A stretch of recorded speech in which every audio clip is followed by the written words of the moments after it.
Hello, friends. My name's Aaron Ciotti. Everybody calls me Ciotti. Welcome to Sunday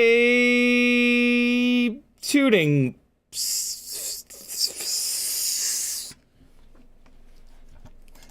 Back to school Sunday. Tuning 102. I'm in a weird time slot right now. I just woke up. I'm exhausted. I completely forgot that I didn't just wake up, but I completely forgot that Joshua was not streaming today, and I'd said that I was going to take his time slot. So I thought I had another hour and a half, but yeah. So we're going to be doing some stuff today. We're going to be talking Tinywhoop tuning. That's a lot of T's. And we're going to be doing the most ghostly of Tinywhoop builds.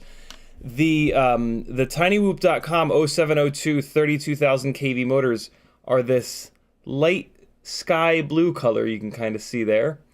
And so we're going to be putting those on a clear Meteor 65 frame with a clear Mobula 6 canopy. Oh, and with white motor wires. So it'll be all white and light blue. The only thing that'll throw it off is going to be the bright red canopy. Not canopy. True RC antenna, but that'll be hidden under the canopy. And I mean, technically, I could throw a piece of black shrimp wrap around that antenna. You know, the camera in there is black. Maybe I'll do that. You guys will have to remind me. There's no way I'll remember. I'm gonna do that right now, because otherwise there's absolutely no way that I'll remember. And that's kind of a good idea. Is it though? Is it? The white motor wires are available from tinywhoop.com. Jesse has black, which you've got on every Tinywhoop motor you've ever bought. He's got black, white, yellow, green, and blue, I believe. Can you guys tell that my eyes are all puffy? When I wake up for like the first 2 hours of my day, my eyes are puffy as hell. I look like a penguin. I've been watching the show Atypical for the second time through with Maggie this time. And the main character is super into penguins. And there's a penguin called the Puffin Penguin. So that was I just made an atypical joke. Which, you know, you could have a play on words there if you wanted. It was a non-typical joke that I made. Ah! See what I did there? See what I did there?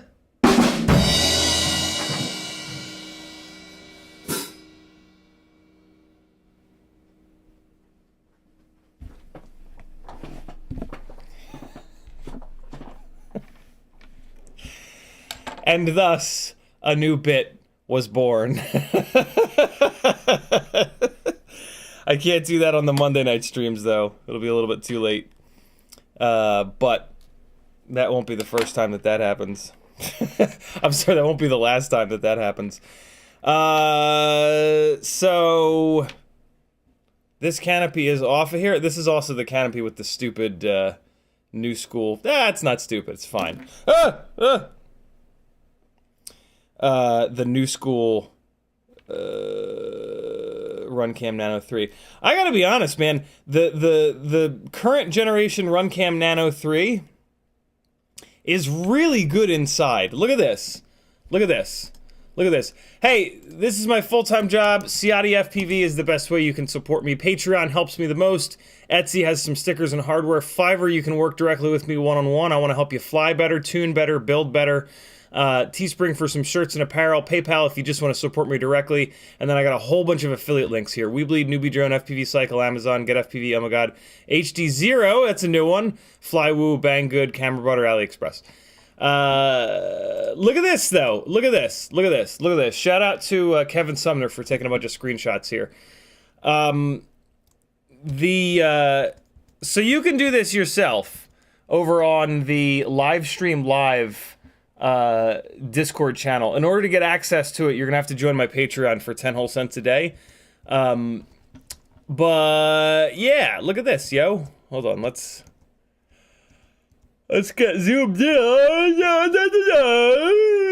Let's get zoomed in a little bit here, and then make this a little bigger. We'll get zoomed in a little bit more. All right, so check this out. So what you can do with Kevin's images that he took is you can open them all in individual tabs in your browser, and then you can just really quickly pop in and out between them. So we've got the BI camera, the Tinywhoop pinch cam, and the Runcam Nano.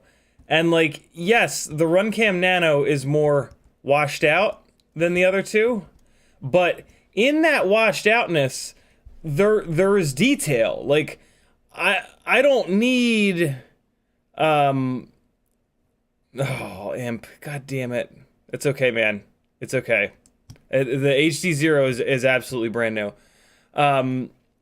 Yeah, in the lack of contrast, there is some detail. Like, so for example, like right here in the toolbox, it's really, really, really dark on both the Tinywhoop pinch cam and the BI cam, and you can't really see what's happening in here. But then when you go to the Runcam Nano 3, like, you can actually see some definition in between these two stickers here, and that's pretty cool. Arguably, because of this, having not so much contrast, it's a better camera to fly through. It's maybe not as good of a camera for me to stream with, to give you guys like a nice contrasty, exciting image, but in terms of like flying and being able to see the most detail possible, you could argue that the Runcam Nano 3 is kind of the best.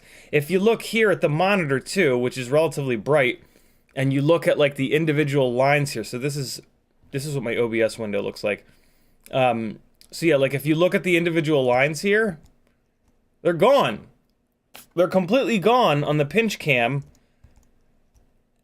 and on the BI.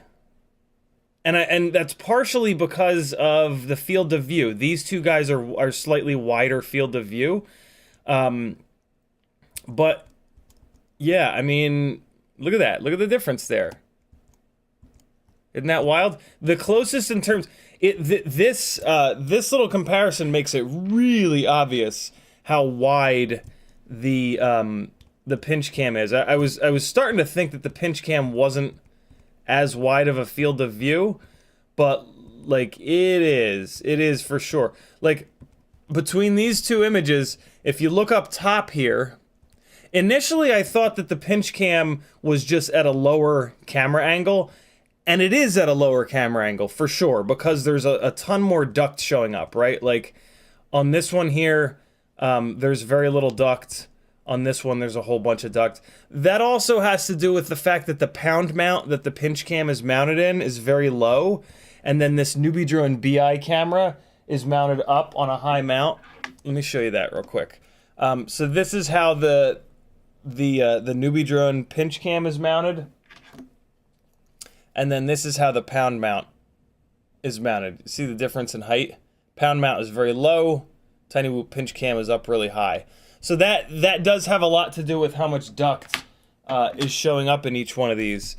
But it is as wide of a field of view as the Newbie Drone BI, arguably a little bit wider. Like if you look on the if you look on the left side of the image, you can see the edge of my left monitor start to peek in there. You see it? But then if you look on the right side of the image, the cameras weren't sitting perfectly lined up. Like on this one, the camera is pointing a little bit to the left, because if you look here on the right side of the image at the door, right over here in the corner, see the door? Oops. There's more of the door here, so the camera is the BI camera is pointing a little bit farther to the right to pick up more of the door over here than the pinch cam. The pinch cam is pointed to the left a little bit, and it's picking up the edge of this monitor. And then the other thing that you can look at for field of view is the very top. You look at this line in the ceiling, in the drop ceiling, and between these two cameras, that line is in the exact same spot. What I find really interesting between these two cameras, and so the Newbie Drone BI is known in the racing world as like the really wide camera, but this little comparison here shows that it's no wider than the pinch cam. Again, the extra ducts down here shown with the pinch cam, which is what we're currently looking at, is because it's mounted so low. What really stands out at me between these two is the middle of the image. The middle of the image looks completely different. The edges, which are the actual field of view, are very similar, right? The top edge is pretty much the same, and then the left and right we just talked about, it's kind of shifted. But the middle of the image, it looks way more zoomed in. BI pinch, BI pinch, BI pinch, BI pinch. Like you look at the size of this speaker here, and on the BI and then the pinch, BI, pinch. On the BI, it seems to be like more zoomed in, whereas with the pinch, it's kind of flatter. So yeah, really, really interesting comparison. And then of course, if we compare both of these to the one that I think is my favorite, which is the RunCam Nano 3, and then the pinch, RunCam Nano 3, pinch, RunCam Nano 3, pinch. There's a huge difference, but there's also a big difference in field of view between the RunCam Nano 3. Look at the top. Look at the vertical. Could be a new song. Look at the drop ceiling. Right. See, it's gone. So it's the RunCam Nano 3 is zooming in a lot, and like look at the batteries here on the table. They get drastically closer. So with the RunCam Nano 3, you definitely have less of a field of view. If you look at the left and the right side, the door completely goes away. And then the monitor is still kind of here. We're still almost picking up the edge of the monitor there, but the right side is completely different. So yeah, the RunCam Nano 3 is definitely more zoomed in. And I'm okay with that. I think I like that because it's like we're starting to haul ass with you know, these little Tinywhoops are really they're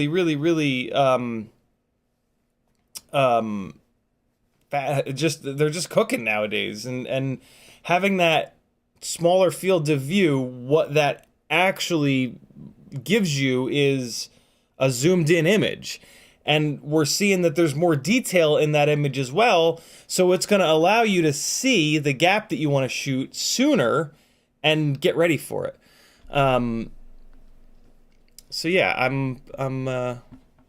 it's pretty cool. Bork says, I have a Mobula 6 HD. Any clue where to find replacement split cam 3 light? Same question for split cam 5-inch. Don't want to run a GoPro. And then I noticed that because 661 says they're discontinued. That sucks. Let me put a really quick little skinny piece of black shrink wrap on this. So this is going to be a long stream. So we're just going to be rambling. We're going to just be hanging. Yeah. Since Joshua is out today, I'm going to take his slot for the next hour and 10 minutes. And then I'm going to take my own slot too. So this going to be a long one. Buckle up, buttercups. Okay, so I'm going to try to take this shrimp wrap and stretch it to fit. If you didn't know, shrink wrap can be stretched out a little bit. And it's really nice sometimes. So normally shrimp wrap is a 2-to-1 shrink ratio. So it'll shrink up to half the size that it is here, that it is initially. Some shrimp wrap is actually 3-to-1, which is pretty cool. But yeah, most is 2-to-1.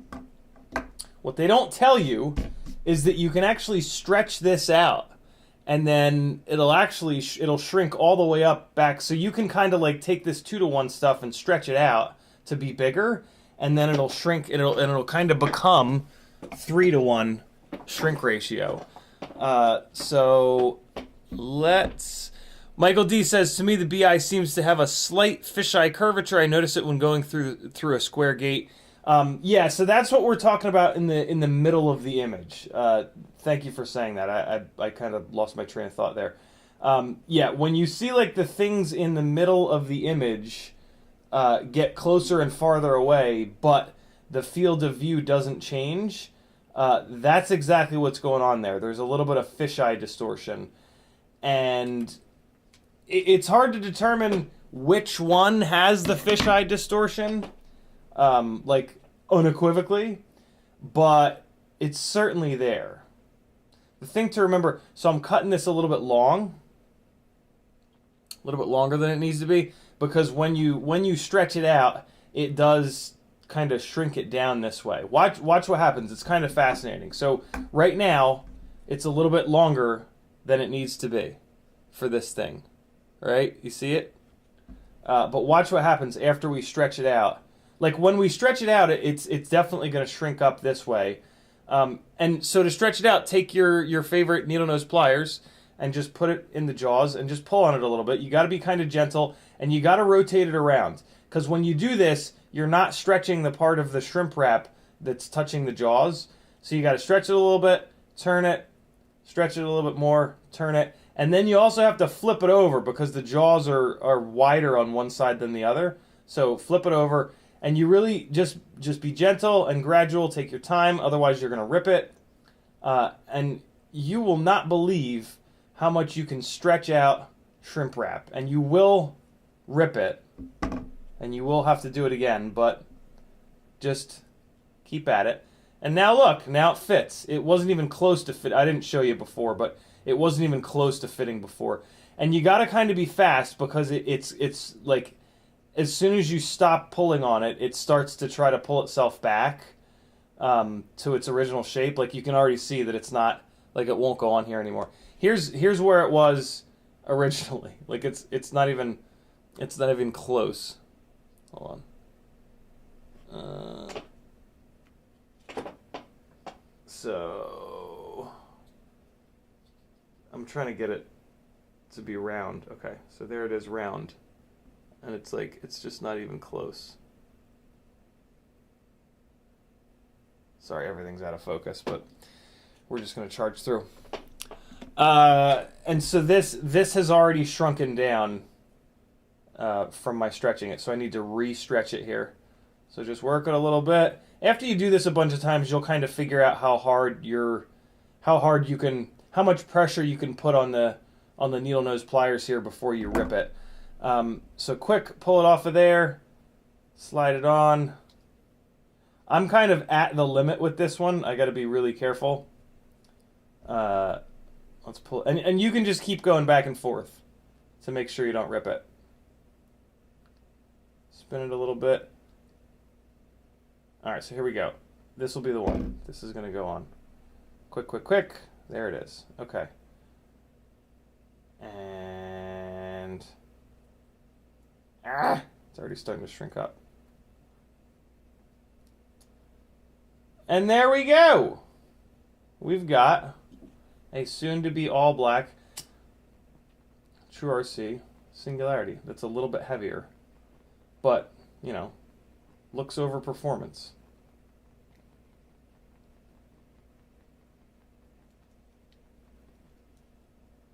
There it is. Whee! Don't get it too hot. You got to be a little bit more gentle. And I guess it didn't shrink up that much. God, that looks nice. That came out really good. It came out really nice. Woo! Yeah! Look at that guy. Look at that little fella. Woo! Smooth.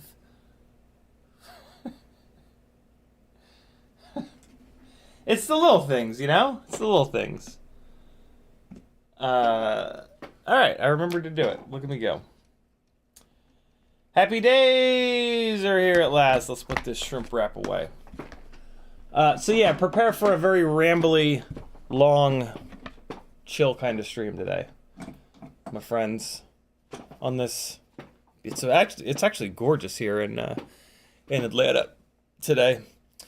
Shirt of the day! I figured I'd re-wear this soft-mounted shirt because, you know, what the hell. Hey, we're gonna do another gear fund. We're gonna do another act fast, or else I won't order it gear fund here on today's live stream. And it's gonna be for a Razer Pico Nano Foxeer. I guess it's not called Nano. Maybe it's called Nano. And the T-Motor F411. So here's how it's gonna work. If during the course of this live stream there are enough super chats to cover that T-Motor AIO and that Foxeer Razer Nano camera, and I mean, if there's anything else on Rotor Riot that you guys want to see me try, test, review, whatever, we can throw that on there on here as well. If by the end of this live stream, this little meter is filled up enough, I will do an order on Rotor Riot for this stuff.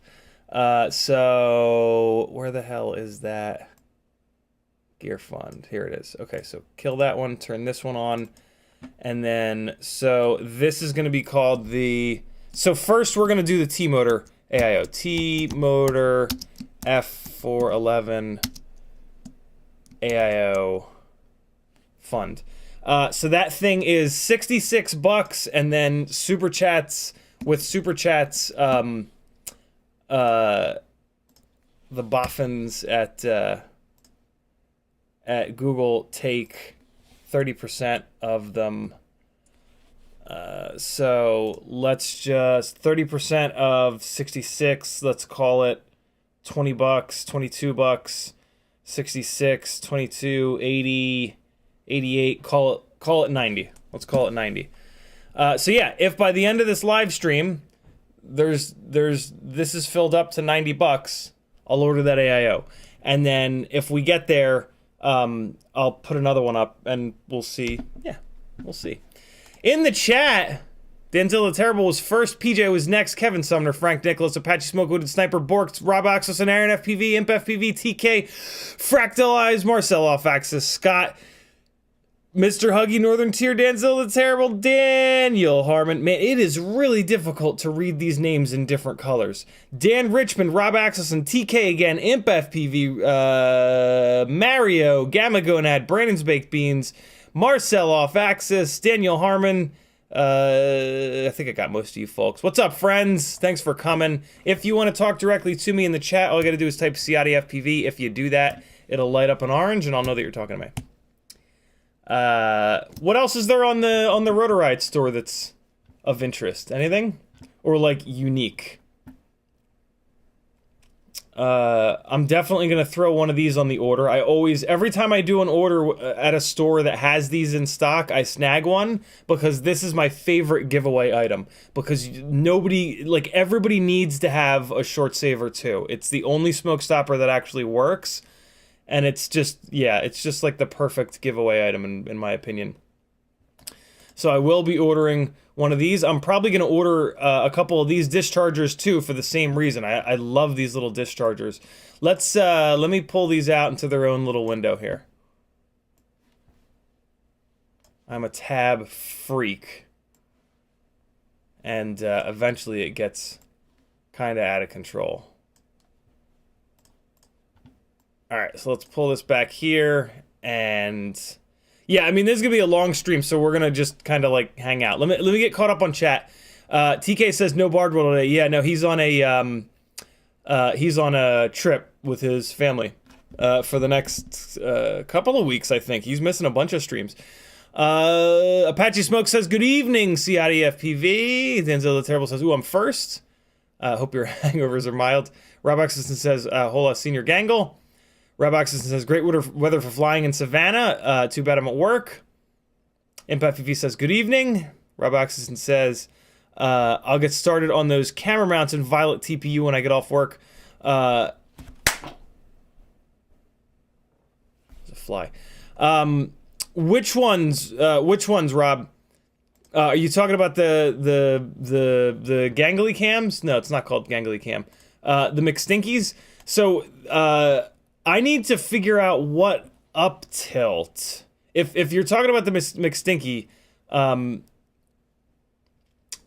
I think I'll talk. I got to think about this. I also have to figure out which ones. I think I'm gonna bug you to make a whole bunch of them because he's got these McStinky mounts for all the cameras. So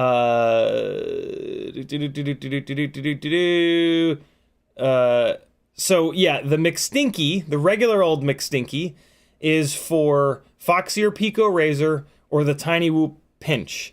So I'm definitely looking for like one of those. I think 20 degrees is the right number, especially because on the front of the Happy Model boards, you have to run the UFL under the camera mount, and that kind of pushes it up a little bit, and it gives it a little bit more up tilt.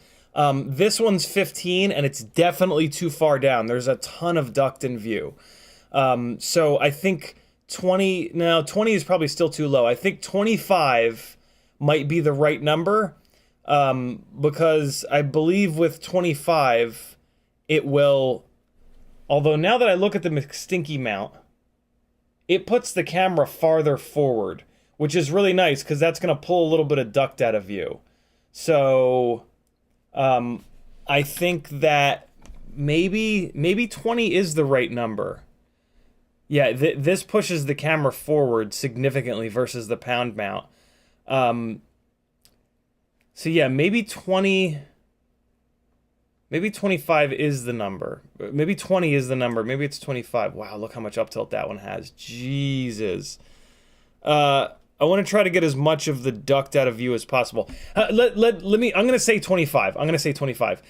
So yeah, the regular McStinky is for the Foxier Pico Razor, and for the tinywhoop.com pinch, both of which I'm going to have. So if you can do, if you're talking about this, somebody messaged me and said that they have red and violet TPU.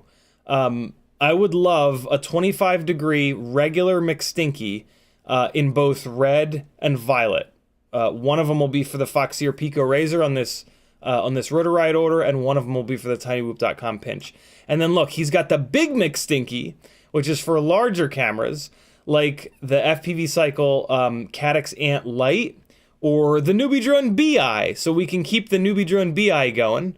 So I would love kind of the same thing, one in violet, one in red, because I do have a Caddx Ant Lite. It's in a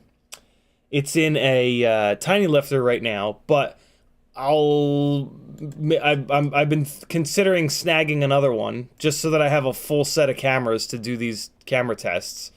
And then look, the Nano McStinky, which is for the Runcam Nano 3. And yeah, I would it'd be dope to have, I have a ton of these cameras, so it would be awesome to have one in violet, one in red there too. So yeah, that would be amazing. And yeah, I think that I think that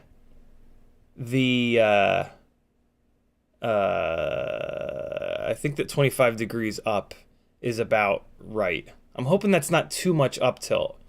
But, I mean, the argument there would be that, like, even if it is too much up tilt, 30 degrees is what I run on all of my other stuff, other than Tinywhoops. And, like, we do want to kind of set everything up to be as close as possible to each other. So, you could make a case for that actually being a really good idea, running the higher up tilt. So yeah, if that's what you were talking about, or maybe you were, Rob, is your, those mounts seem awful fiddly though. Is your 3D printer like absolutely dialed? I don't want this to be a nightmare of stringing and spaghetti and all that shit for you. Somebody else did message me and they said they have both violet and red. Which would be super cool. I don't know. I mean, it would also be kind of cool to have a bunch of those here, and then if somebody needs them, I can send them to them for the price of shipping, or like, you know, maybe they want to get a sticker or something like that. So if a couple of you guys, I just got an idea. We can have a 3D printing. Okay, all right. So we're gonna have a 3D printing contest. So I just told you guys which McStinky mounts I'm interested in. Those are also the McStinky mounts that I think everybody should kind of be running, and that's about the right up tilt, I think. So here it is. 3D printing contest. I just told you. Here comes the link to the McStinkies. What a fucking name. What a great name. There's the link to the McStinkies. If you've got a 3D printer and you think that you're good at 3D printing, make a bunch of those McStinky mounts in 25 degrees and send them to me. I will keep them in the envelopes, and we will look at them all on a live stream, and I will unfairly judge them. Because, like, I don't fucking know. I mean, I'm just going to judge them by which ones look best, which is probably about right. Because, like, when 3D printers are not dialed in, the prints are all stringy and jaggy and angry. So, yeah, their beauty is... So that, I guess, well, yeah, I'll just say it. I'm going to judge them on beauty. I'm not going to judge them on, like, durability. Not that I really could, but... Yeah, it's going to be a beauty competition. Is that a fun thing? That's a fun thing, isn't it? Put your money where your 3D printing mouth is, motherfuckers. Damn, CiottiFPV with a $90 super chat. He says, thank you for the December giveaway. I'm paying it back /forward, I suppose. Get that AIO and cam. Dude, thank you. All right, so we're at 90 for the T-motor, so that covers the T-motor. So now we're gonna hop into the where'd that window go? Now we're gonna start adding stuff. So the Razer Pico Nano is $18. Add 30%. Let's call it. Where's the gear fund? There it is. So this is now the Boxier Pico Nano fund, and I said 18. Let's just round it up to 28, not 280, 28. Damn, Sco, thank you, brother. Am I pronouncing that right? Is it Sco or is it Ska? I think it's Sco. Thank you so much, brother. Super, super, super generous. TK with a $2.79 Canadian super chat. Adam C with a $2 American super chat. He says, just because I haven't given you any money lately. Thank you, brother. So TK and Adam, you guys are gonna go in here, and so we're gonna go $2.79 Canadian. I think Canadian dollars are up from US dollars. I'm gonna round it off, and we're gonna be 4 out of 28. Thank you, fellas. Very, very cool. Very, very generous of all of you. Let's keep going on the super chat. So yeah, 3D printing contest, people. I'm gonna put it in. There is a. Did I not make a 3D printing Discord? I did. So I'm going to put a quick post in here that says 3D printing contest. 3D printing contest.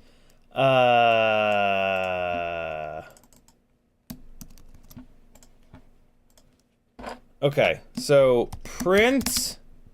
Oops, no. Print some McStinky mounts. Print some McStinky mounts in, preferably in violet, red. Off axis, no! Do me a favor, off axis, delete that post. I wanna have all my 3D printing contests on top of each other. Posts on top of each other. Delete that and then repost it when I'm done writing this. Print some. Actually, no. Oh, fuck! It's fine. Preferably violet, red, black, or purple. Post it again because I want to post below you. I'm gonna do this. I'm gonna stop it! I'm gonna go like this. 3D printing contest. There we go. Post away, brother. Preferably in violet, red, black, or purple. Print some McStinky mounts and mail them to me for harsh and unfair judging during a live stream in the near future. I will then ruthlessly sell the prints to anyone that wants / needs them when they buy. No. along with a sticker. I will then ruthlessly sell the prints to anyone that wants / needs them along with a sticker. There we go. Yeah, preferably in these colors, but if you don't have these colors, it's totally fine. Or if you just want to do them in a different color, that's totally cool. 3D printing contest, print some McStinky mounts. Message me for my address. Print some McStinky mounts. Message me for my address. Okay, so here's... Oh, nope. Here comes the link to the McStinky mounts, and then I need to call out which McStinky mounts I would prefer. Up tilt should be 25 degrees, and I mean, like, so as long as one of you guys,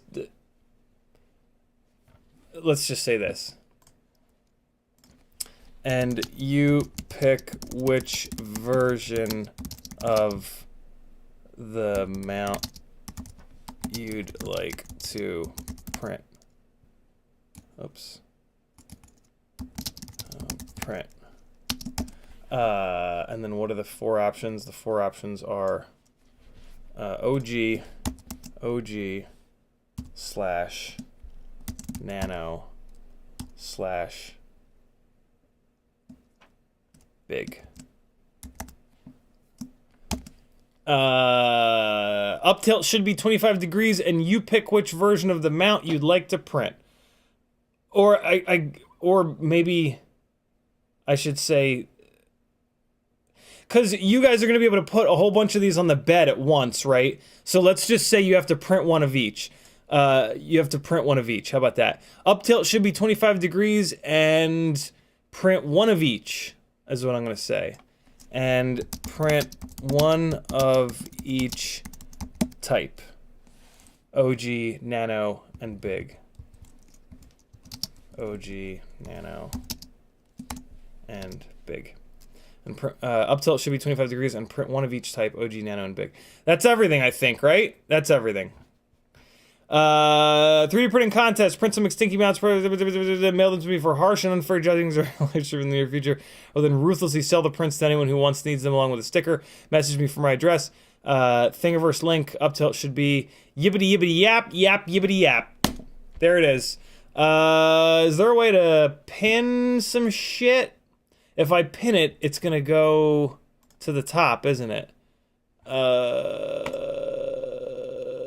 No, it's, alright, cool. Cool, it's pinned, and is there anything else I can do? Speak the message? No, we don't want that. Cool. Edit, add reaction, create thread, look at that.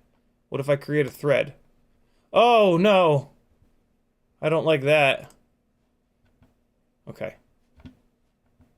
There's Off-Axis's picture.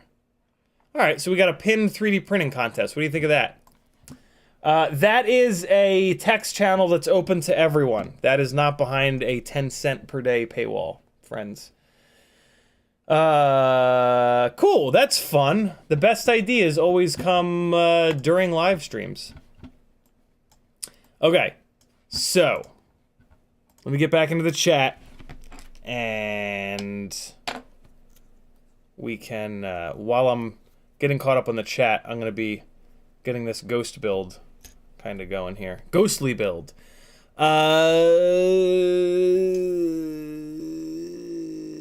ImpFPV says good evening. And Daniel Harmon says white motor wires. Wow, I know, right? First world problems. It's not a problem though. First world options. Yeah. Robert Rosser says hello. Brandon's Baked Bean says I actually ate shrimp wraps the other day. It's shrimp wrapped in bacon and then melted Monterey Jack over the top, served on fajita style veggies. Oh my god, that sounds awesome. Bork says no, we got that. ImpFPV says, why the HD0 affiliate link after the under $500 sale of the goggles? I ordered mine the day before yesterday. It was actually up there the day before yesterday, but just barely, just barely. I that might have been like exactly when I added it, but such is life. It's all good. What do you think? Should I do right now? It's got these silver motor screws. Should I keep the silver motor screws, or should I go to black motor screws? This is a big important question here. This is the most important decision that we've had to make in a long time. Long time. MPFPV says check your PayPal, pal. Oh, hey, speaking of, I gotta go into my email to do that. Speaking of, I have some emails that I didn't give people shout outs on the stream. Justin Lands sent $5 on the 1st of February. Thank you so much, Justin. I hope you're watching this. I don't think I see you in chat at the moment, but hopefully you're watching this on the replay.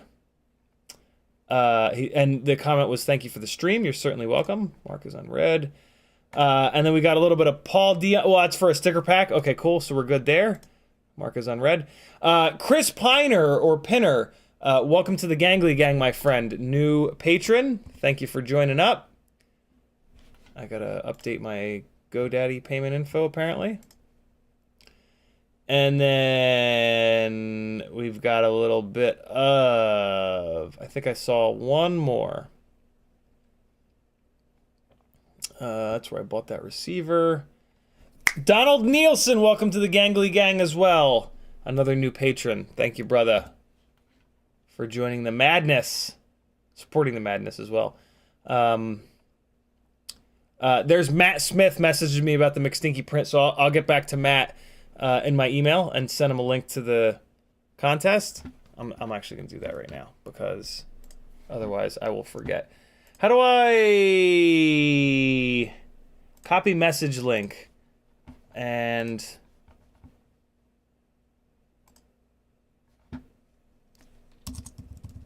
yo, man, streaming now and actually just made up a contest for this that should be fun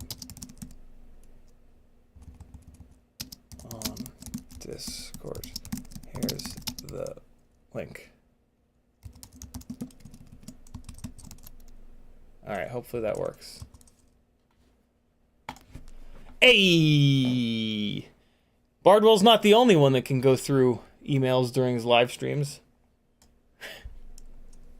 And hey, Brandon Woodford messaged me about 1mm drill bits, and then I hopped on Amazon and I searched for 0.9mm drill bits, and they have a 10-pack. So I'm going to be ordering a 10-pack of 0.9mm drill bits, which you should then be able to use for your HQ propellers to drill the tops of the damn things out.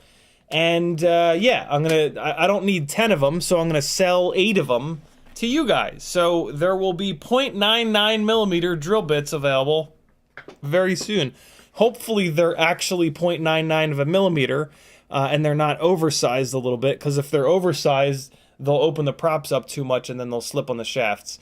Although we could probably do our little trick to score up the inside of them to give it enough grip. But yeah, drill bits coming to take care of the things and the places.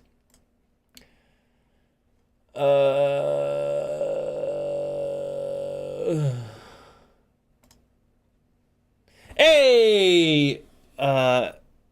Where am I at? ImpFPV with a PayPal, $10.36. He says, trying to compensate for the missed affiliate link. Hope someday I'll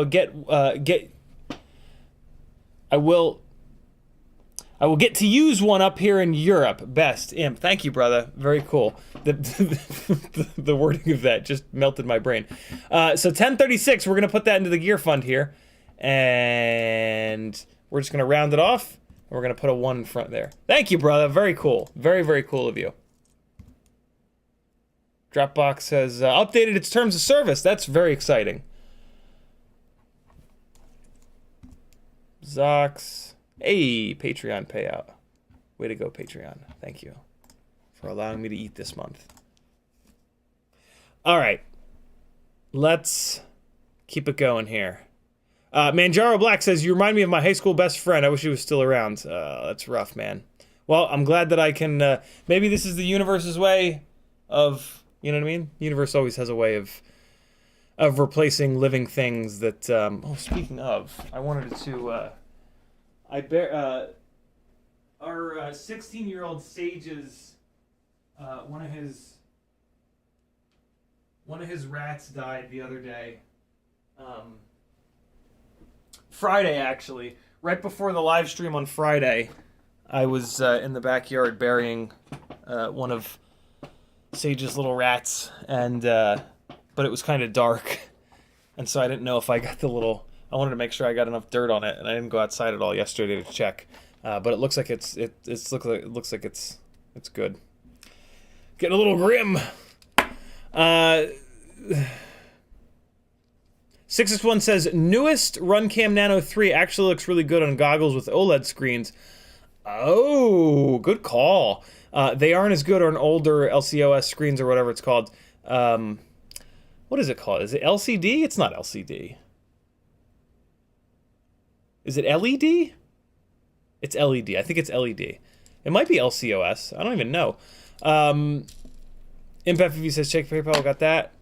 Yeah, Manjaro, the universe has a funny way of seemingly not letting energy just disappear into the ether. It all seems to kind of come around.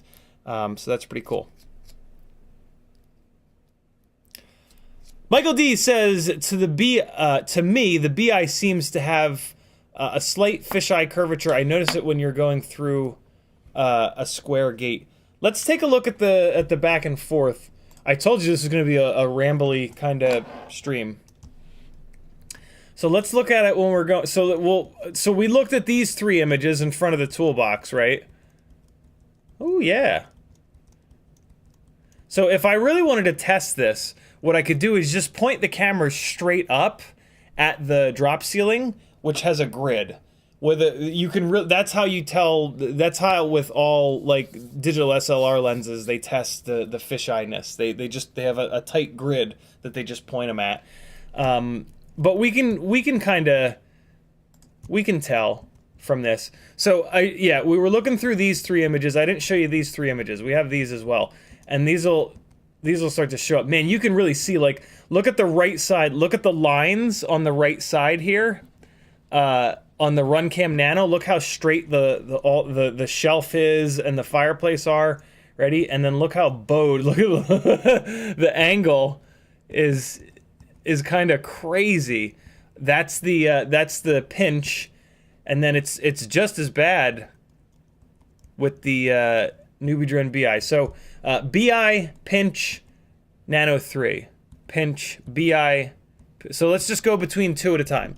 So the BI and the pinch. BI, pinch, BI, pinch, BI, pinch, BI, pinch, BI, BI, BI. So BI. It's easy to tell because the pinch is on that low mount. So the pinch is the one that has all the frame, all the duct in view, all right? So here's what I'm noticing between these two. The up tilt is different. The top of the frame is staying exactly the same where the ceiling tiles are, but the bottom, look at this shelf move, right? So there is a difference in up tilt, but there's also a difference in field of view. You know what's interesting about this? There is more vertical field of view on. So look at this stuff get squashed. Look at this. Look at the arm. This is the arm on the lamp here. Look at the arm get squished on the pinch cam. I think what we're seeing here is NTSC versus PAL. Because I believe that this is a PAL camera. This is the Tinywhoop pinch cam. Let's take a look.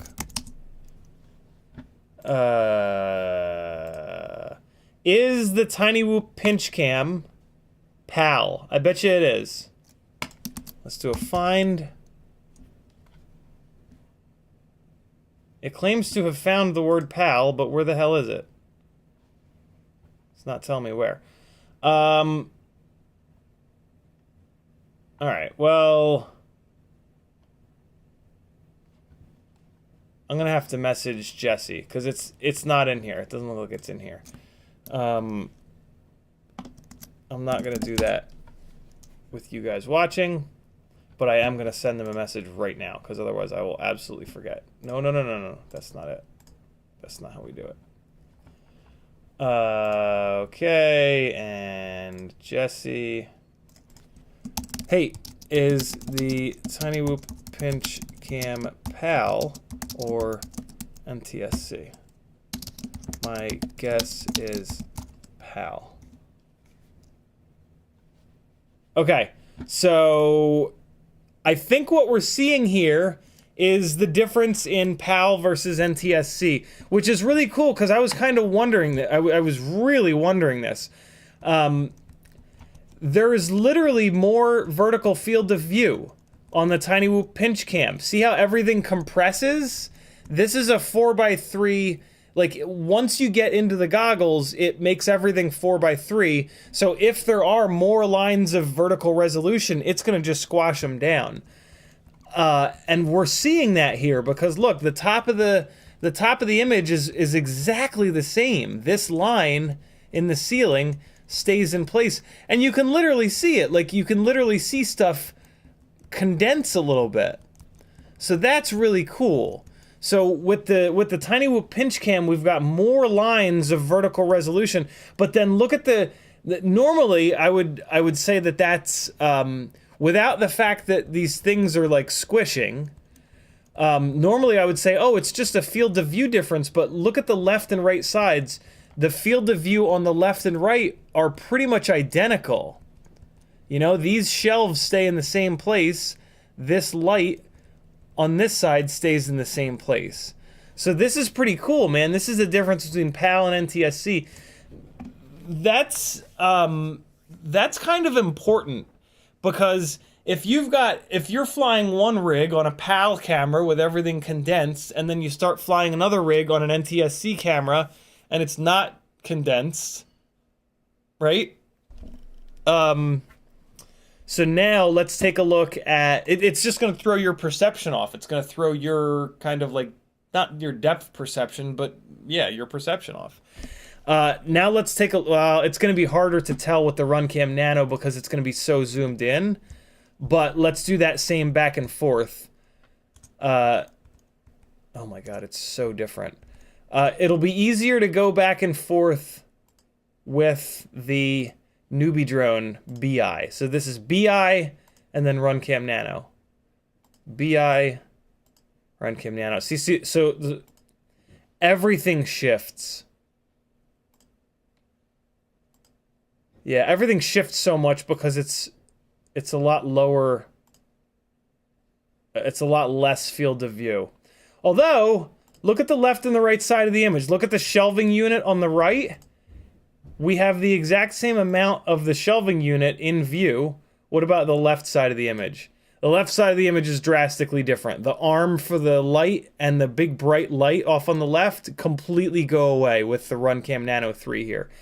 So yeah, that's a tough one. So the only way we can figure out... Wait, no. The way that we can figure it out is to just search for it. RunCam Nano 3. I'm going to guess that it's NTSC. And it looks like it is NTSC only.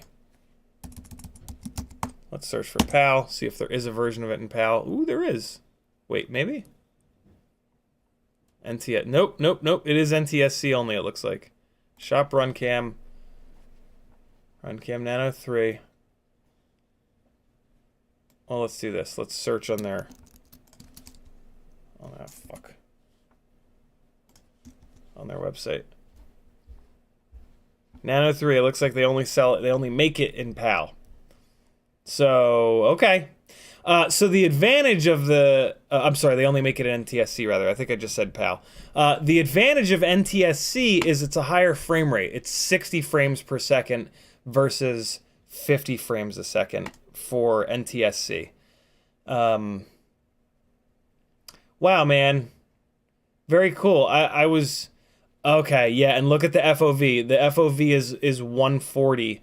The FOV on the other guys is either 150 or 155, I think it is. So yeah. I also feel that the Runcam Nano 3 is better in low light. But that's just opinion based. I haven't really tested that. Okay.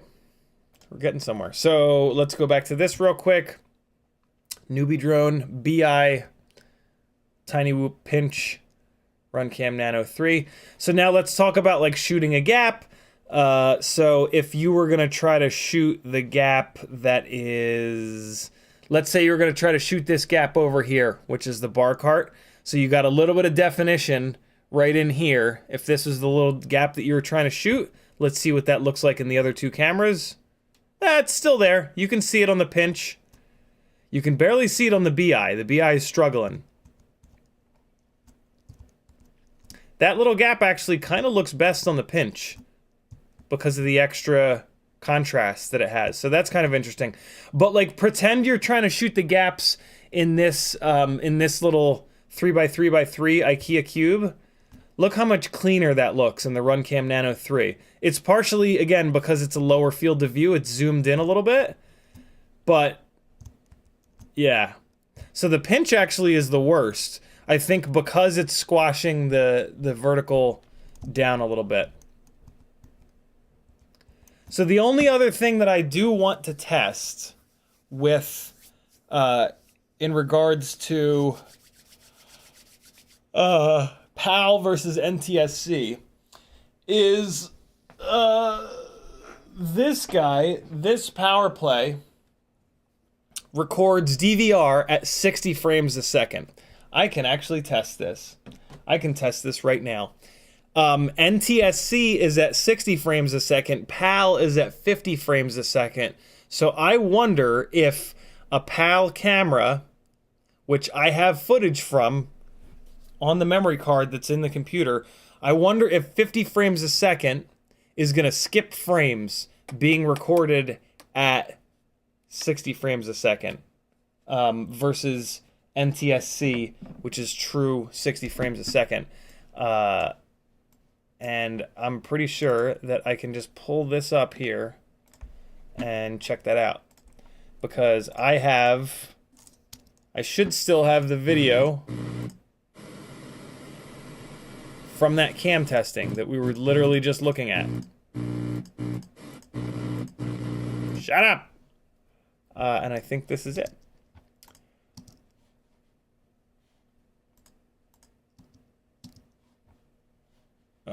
Is it? Yep, that would be the one. So, I just have to figure out which one's which. I think the BI was first. Oh, you fucking idiot. Okay. So the BI should be first. And then the so let's slow this down. Slow the playback down to half speed.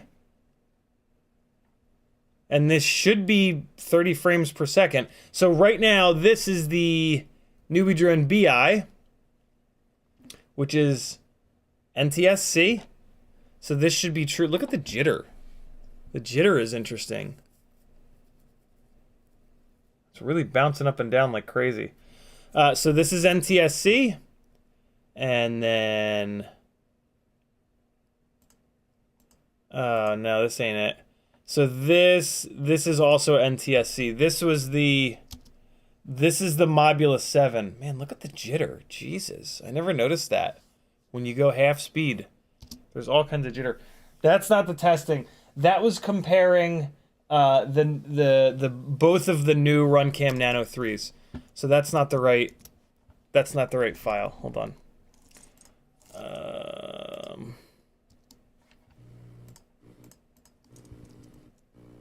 I think I might have deleted the think I might have deleted that testing.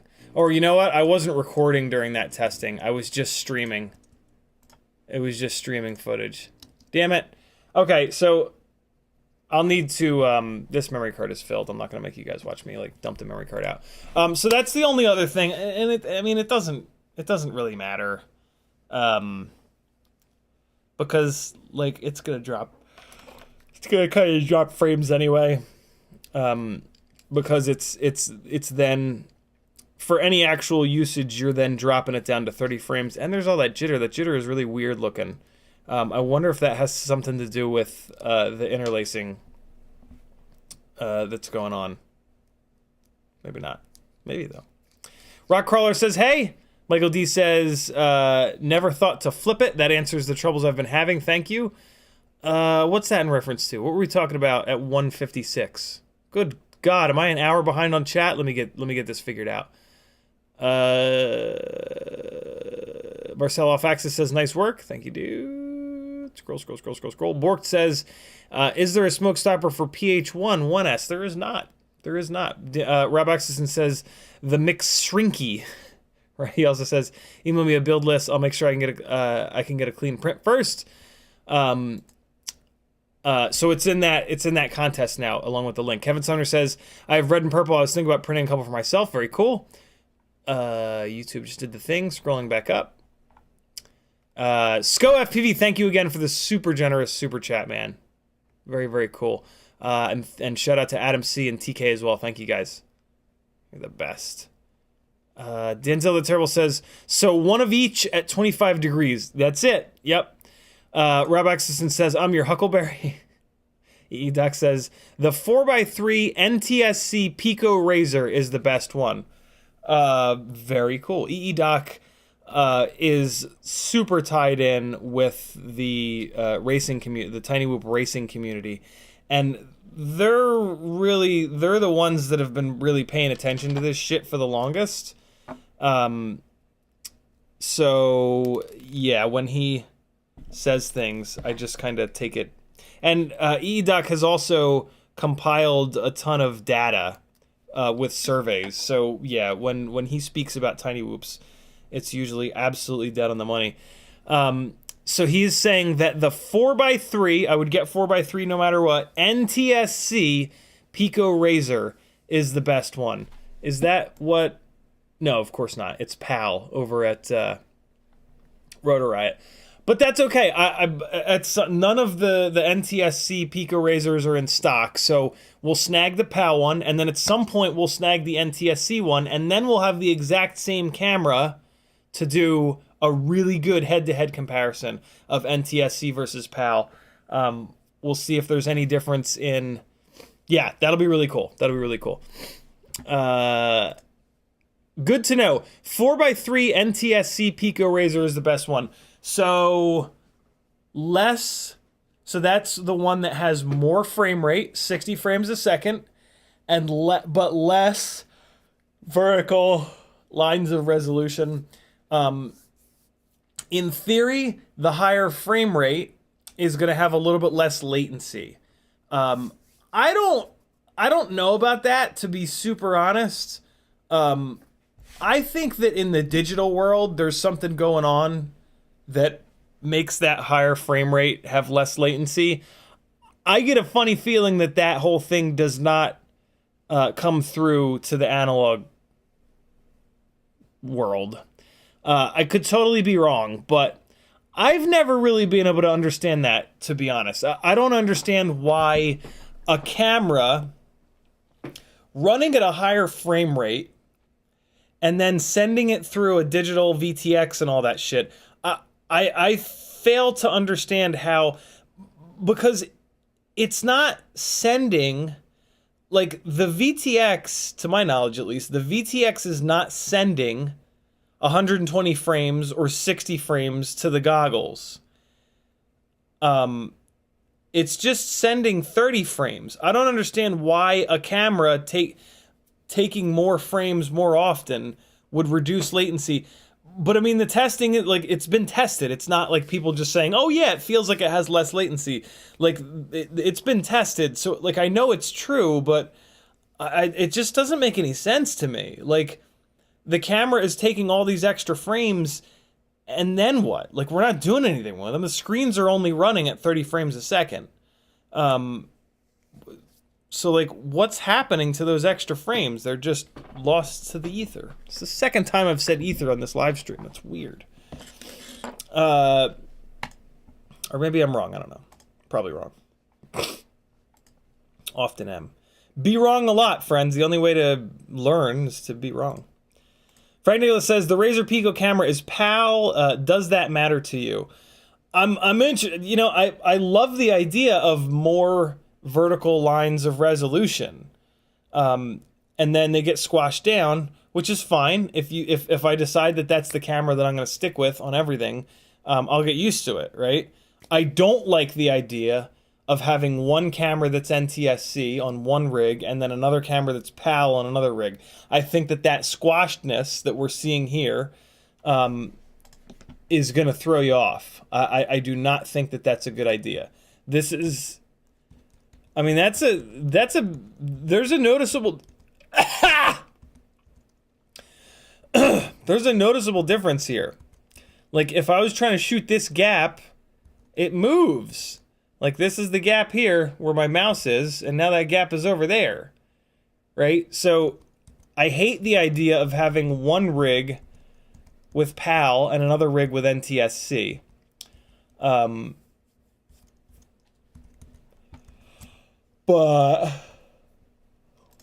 it's a pretty subtle difference. Pretty subtle. But as we get better, the subtleties are going to become more of a big deal.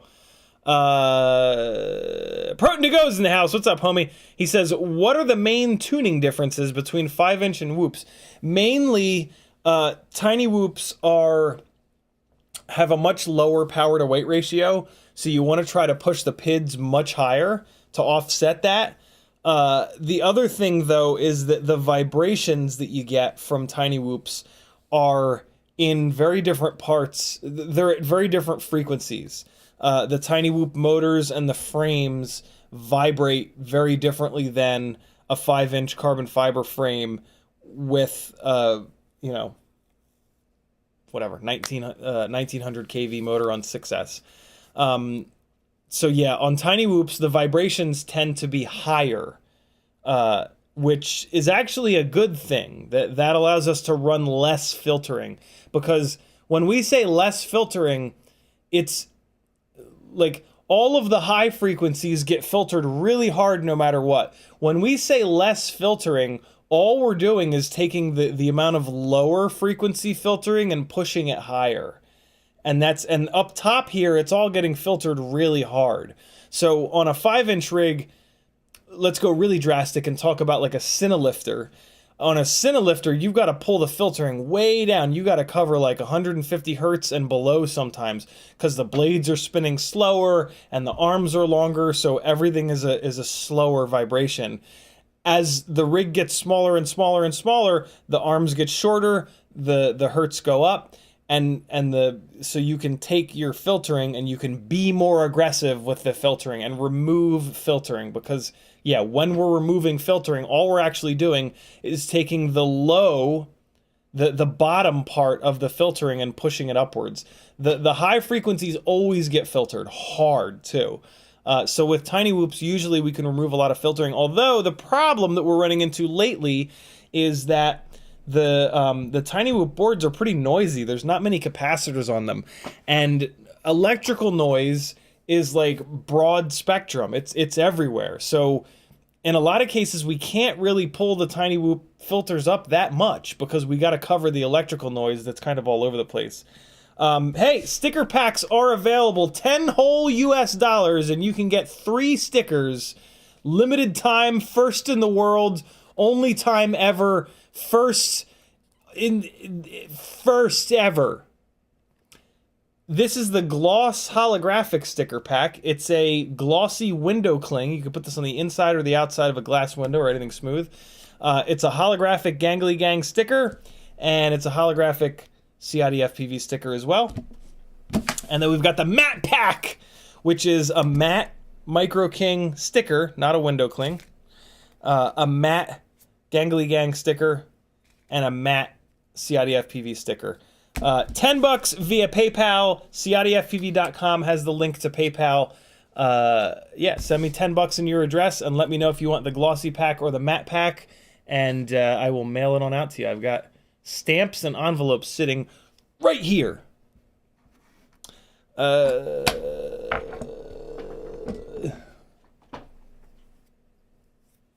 are we at in chat? Rob Axelson says, isn't violet and purple pretty much the same? They're shockingly different, Rob. Violet is almost blue. And I much prefer the violet TPU to the purple. This is purple and this is violet. This shows up on camera very blue, but in person it's very purple. In person, this is almost pink. It kind of shows up on camera a little bit red. Let me see if this camera is much better white balanced here. They still kind of show up the same. Yeah, isn't that wild, the difference between those two? Purple, violet. I really dig this. The violet is my favorite of the colors. Yeah, like this violet matches the paint on this wall really good, actually. Yeah, the very first time I ordered 3D prints, and it showed up. Oops, it was the purple color, and I was like, "What the fuck? I didn't order pink. What is this nonsense?" And then I realized that that's purple, and then there's also violet. Kind of weird. I don't know why they have both of those colors. You would think that they would just make go in between those two and make just purple, but it's kind of cool that there's both. The purple, the more pinkish one, it is pretty cool looking, and it matches with pink, like pink standoffs. Pretty cool. Lambo Drive Zambo says hello. Espander says, why early JB isn't on today? Yep, he is on vacation with his family for another like week and a half or so. So tomorrow night, if I can remember, I'm going on at 8 o'clock. Brandon Woodford says, hell yeah. Michael D says, if that is ghost instead of silver or black, what about Rennie screws? That would be cool. But the Rennie screws, somebody was messaging me a bunch over on Discord about the Rennie screws, and initially they were testing them, and initially they said, yeah, the outside ones keep breaking, but I replaced the outside screws with metal, and that seems to be working. So when I say outside screw, there's 3 screws on the Tinywhoop canopies. So yeah, they'd replaced the outside screw with metal, and then they were running Rennies on the inside, and that seemed to be working. And then I got a message a few days later, like, yeah, the inside ones are breaking now too. I crash so hard so often that I just said to hell with it. It's not a significant enough weight savings to have to deal with the damn things breaking. They're also kind of expensive. There is another polymer on tinywhoop.com that Jesse is making these screws out of, that's apparently a little bit stronger, but good lord, is it expensive. So there's the Rennie Peak, P-E-E-K. They're both sold out, but yeah, what the hell's Peak stand for? Peak is thermoplastic, super engineered plastic, superior in physical and chemical properties, highly heat resistant, waterproof, high temperature strength is retained, featuring outstanding friction, shock, and fatigue resistance. It's actually medical. It's a medical plastic. These screws are made of 50% glass reinforced nylon as opposed to the usual 30% glass, making them much stronger than all other fiber reinforced polymers. Not a plastics expert, but I'm told this is the strongest plastic available on the planet. So there you go. And here it talks about it being used in the medical industry. Seem expensive for teeny tiny screws. Results testing in the medical industry. Lightest, strongest solution to metal screw sorting brushless motor. Believe it or not, it shows much cheaper than most performance plastics. So yeah, at some point when these Peaks come back in stock, I'm going to give them a shot. But I'm going to skip the Rennies because, yeah, if somebody else is having trouble with them, I'm almost definitely gonna have trouble with them. Man, are they cool looking though. But yeah, I'm gonna do peak. I'm gonna go peak, yo. As soon as they come back in stock. Here's the custom motor wires. Red, yellow, green, blue, white, black. Look at that. Tree fitty. For tree fitty. What you know about that? You don't know nothing about that. Let me keep going on chat. I gotta get caught up on chat. Wait, no.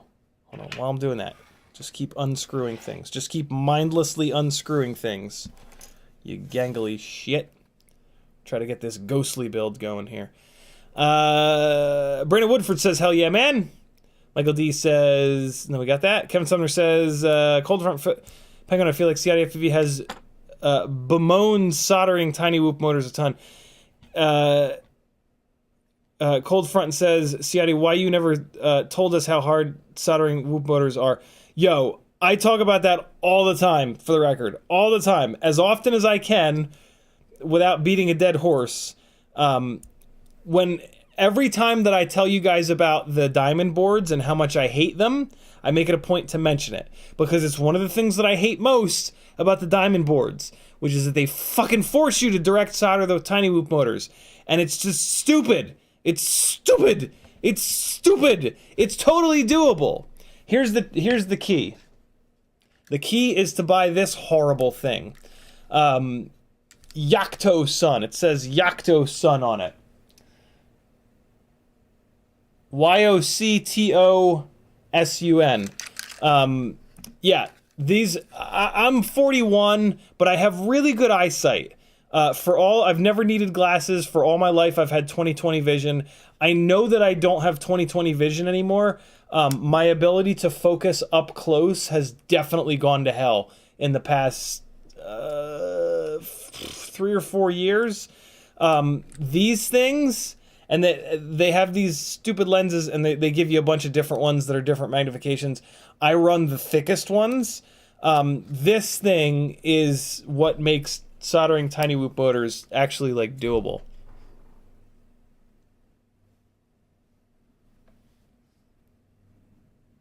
Much more doable, at least. It's still difficult. It's still difficult with these, but being able to see what you're doing makes a big difference. Most obvious thing I've ever said. But yeah, even with those, it's a bitch. Soldering Tinywhoop motors is a real son of a bitch.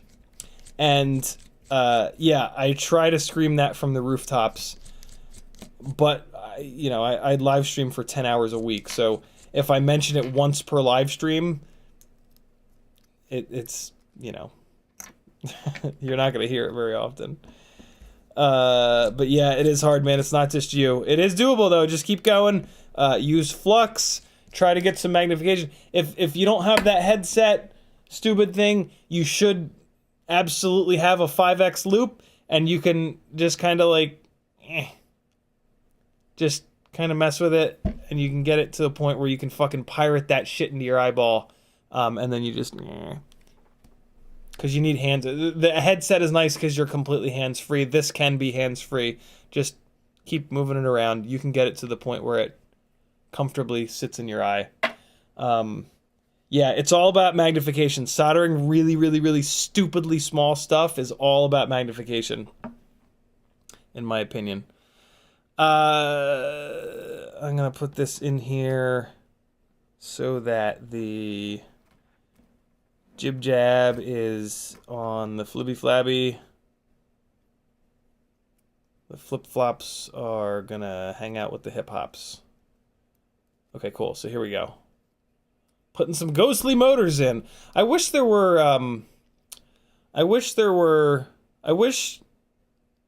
GemFan would make these bi-blades in another color.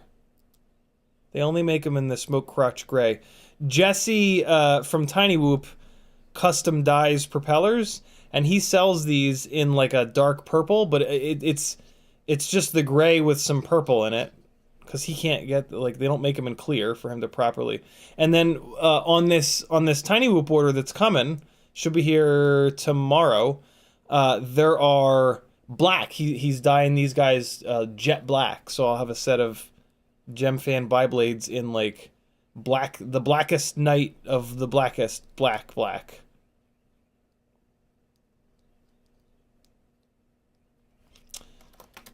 It's getting weird.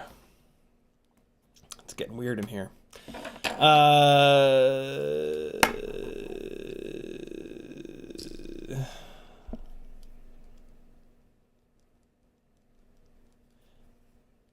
Michael D says, the pinch has slightly more curvature than the BI. Oh, yeah, that's what we were talking about, and I just got on a rant. But yeah, I agree. The pinch cam seems to be a little bit more fisheye than the Newbie Drone BI. Donnie with a $2 super chat. Thank you, homie. Putting that in a gear fund. This gear fund, if we fill this up, if we get to 28 bucks by the end of the live stream, I will buy this Foxeer Pico Nano on this Rotor Riot order that I'm doing for the T-Motor F411 AIO. We're going to get to check out this new T-Motor AIO to see if it's good, which I'm super excited about because I am revamping Joshua's high-quality Tinywhoop build on the FPV Know-It-All page. And at the moment, it's got the Newbie Drone V3 flight AIO on there. And I think I'm going to put the... I'm sorry, it's actually the bind and fly. And then the motors are kind of a waste. I would love to put the T-Motor AIO on there, but I usually try... Not usually. I always try to not suggest stuff that I haven't personally used and made sure that it's kind of okay. I mean, T-Motor's electronics have been astoundingly good. And we recently figured out that the Newbie Drone Acro-B boards, because of their unique OSD setup, there's a darkness to the image that comes through to your goggles. And it's hard to fly through for me, like straight up. Like it's just, I don't like it. And I really can't recommend the Newbie Drone AIO anymore. And Joshua agrees. I sent Joshua a whole bunch of screenshots of Newbie Drone versus Mobula 6 with the exact same cameras on them. And he was like more pissed than I was. He was like, yo, this is unacceptable. What is happening here? So yeah, I know that he kind of wants the Newbie Drone stuff off of the list because of that. I mean, analog already looks bad. We can't have it looking worse. That doesn't work. If anybody hasn't seen that testing, I have it right here. So this is, hold on. I'm going to have to do it like this. So this is the exact same camera, the exact same lighting, the exact same everything going through a Mobula 7 board and then going through a Newbie Drone board. Mobula 7, Newbie Drone. And then even when you turn the OSD off on the Newbie Drone, Mobula 7. Newbie Drone, Mobula 7. Newbie Drone, Mobula 7. So yeah, man, I love Newbie Drone as a company, and I love that they're stateside, and I think there's a lot of great things about Newbie Drone, but good Lord, that's rough. And like, yes, you can turn the brightness on your goggles up, but it's sending like if you really look closely at those two images, there's like in the shadows, you can't see anything. Like there's information being lost. There's information not being sent. And I have now flown identical rigs. I have a, well, I actually took it apart because I'm kind of done with it. But on previous live streams over the last couple of weeks, I have flown a full tilt, fully upgraded Newbie Drone rig, back to back with Mobula 6 rigs, and the builds are the same, the power is the same, the weight is the same, And when I fly the newbie drone rig around, it is literally harder to fly. It is literally harder to fly around this basement and see stuff coming in front of me with the newbie drone rig. So I'm just like, yeah, nope. And they've got the proprietary plugs, which is super annoying. So yeah. We bleed FPVs in the house. What's up, Zotek? He says we stock them. What? Oh, the Peak? Do you stock the Peak screws? Ooh. You don't happen to have Razer Pico Nanos in NTSC, do you? That's apparently the one. That's apparently the best of the cameras. Foxy or Razer Pico Nano, but in NTSC. Rotor Riot is the only spot that I could find this camera at all in stock, and I think I did look on Weebleed. I might not have. I might have just Googled it and assumed that it would find all of the versions of them. All right, hold on. Adam C with a $7 super chat. He says Pico Nano. Thank you, brother. Let's get this up. Pico Nano 6, 16. Man, I am bad at math. 17, 18, 19, 20, 21, 22, 23. 23. Thank you, Adam. Very cool, brother. Much appreciated. Let me get scrolled up a little bit. I think I added Donnie's too, right? Yes, I did. Yes, I did. Wait, did I? Yeah, I did. That was the last thing I did. Michael D says the OG round lens Runcam Nano 3 is 160 degrees FOV. Check out Oscar Liang's review of Nano 3. That makes a lot of sense. The OG round lens is definitely a slightly wider field of view than the current one. And I just looked up that the current one is 150, so that makes a lot of sense. Good call, Michael D.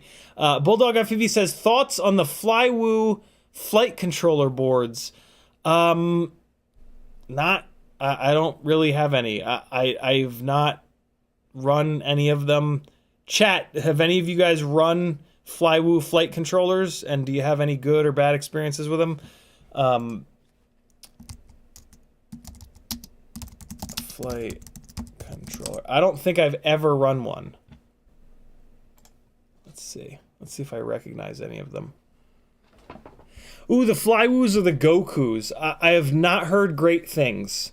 But that's hard, man. It like, there's always going to be bad products. Yeah, I have not personally run any of these, I don't think. So I can't really speak to it. They're 4-in-1 here. They're new 4-in-1. What I do know is that even though it says it's 1S/2S, according to Quad66, who I really trust, it does not run right on 1S. You only want to run it on 2S. So that's interesting. It doesn't have a VTX on board, so I don't really care about it. But yeah, Quad66 had mentioned that a while ago, and it kind of stuck out in my brain.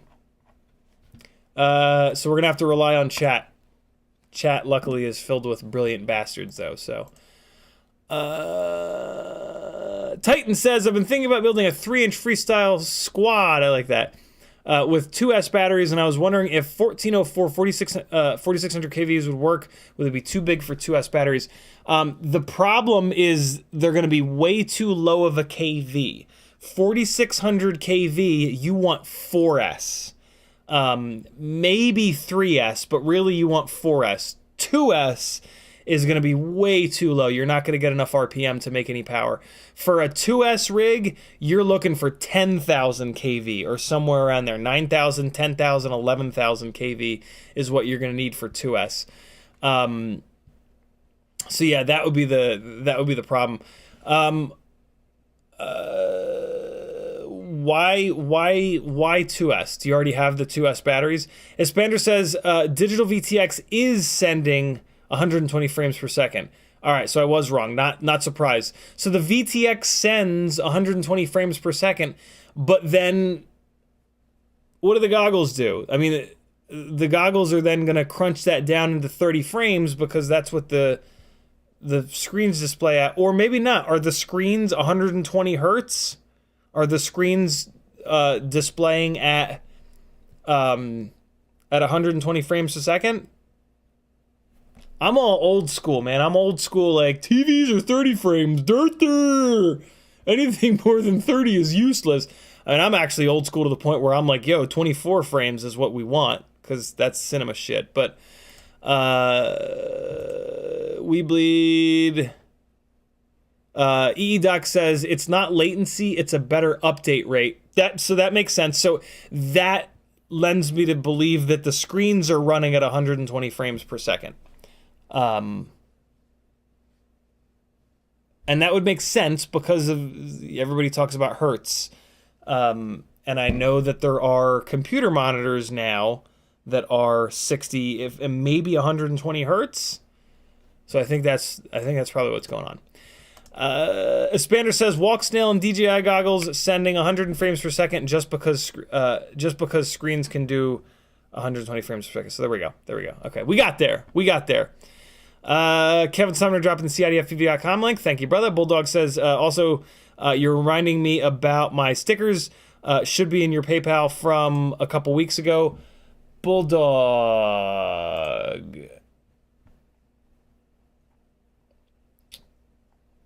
Can you grab the date by chance? Bulldog, are you Paul Dion? Is that you from February 1st? If so, I apologize. I haven't gotten them into an envelope yet. I'm a little bit backed up on shipping. I batch all my shipping out. I'm shipping everything tomorrow night. The giveaways from 2 weeks ago are still sitting here. So tomorrow night after the giveaways, I'm going to do one big shipping batch. Well, realistically, Tuesday I'll do it. Tuesday I'll spend 3-4 hours packing and shipping stuff. So if that's you in my PayPal, then we're good. I shouldn't be... if it was a couple weeks ago, yeah, that might be it.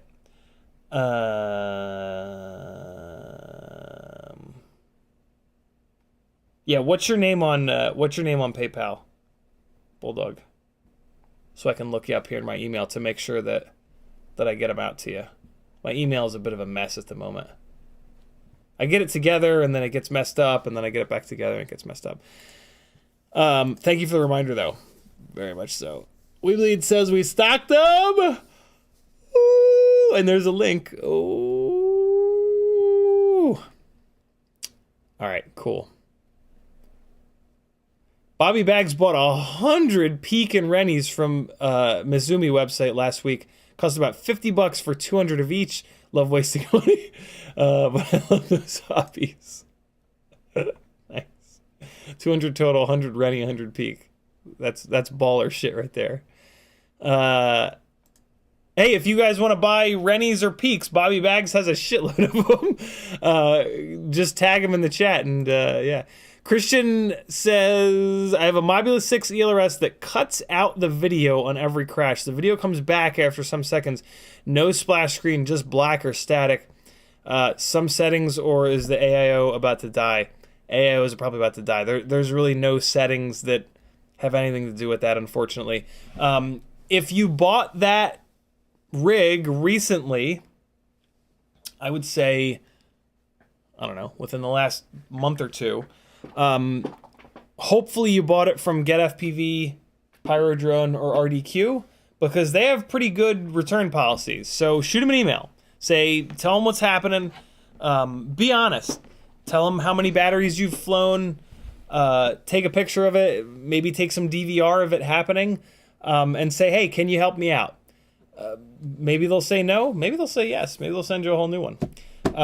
Usually they'll at least give you a little discount or something like that. So yeah, shoot whoever you bought it from a message and say, yo, this is bullshit. Help me. And maybe they'll help you out. Don't hold your breath. But you never know. You never do know until you ask. So you might as well ask. The Happy Model stuff is notorious for exploding, though. So yeah, it's the cheapest because it's the lowest quality. But it performs amazingly well because of how lightweight it is. So we're Yeah, I mean, think of it like in the world of motorsports, there are companies that make, and there are just, you can make stuff that is really robust and really durable, but it's going to be really heavy. So you're going to have a heavy race car, and a heavy race car is not going to perform as well. Or you can buy stuff that is slimmed down and lightweight, and it's not going to be as durable, but you're going to get better performance out of it. That is the way that I choose to look at Happy Model stuff. It's lighter weight, you get better performance, but it's more fragile. It's a race car in the red. It's, you know, Ferrari was notorious for this for a long time. Their cars were kind of fragile, but they performed really, really, really well. Lancia, there's, back in the Group B rally days, Lancias were very lightweight and very fragile, but they were able to campaign a rear-wheel drive car and win a little bit for a short period of time against the monstrous Audi S2 Quattro. Really just only for one season, but it was pretty remarkable that they were able to win with a rear-wheel drive car in rallying versus an all-wheel drive car. And it was because of weight, because it was lighter weight. So, yeah, just your Ferrari is broken. I can't seriously call anything made by Happy Model of Ferrari, but hopefully you get the picture. Oh man, I just realized that I wanted to swap the white wires onto these motors. I've been sitting here screwing these motors down to the frame. That was stupid. Well, at least it'll make removing the propellers a little bit easier. Oh man, the shaft is spinning on this motor. That's super annoying. I'll just leave the propeller on. It's fine. It's fine. I gotta take these out of this frame. I really want to use these white motor wires. God damn it, Larry. Apache Smoke Wounded Sniper with a 5 pound 99 pent. Didn't know that I knew that, did you? Super chat. He says Pico, and Brian Chambers with a $7 super chat. Thank you, guys. Let's get those added to the gear fund as soon as I unscrew 2, make that 1. More Tinywhoop screws.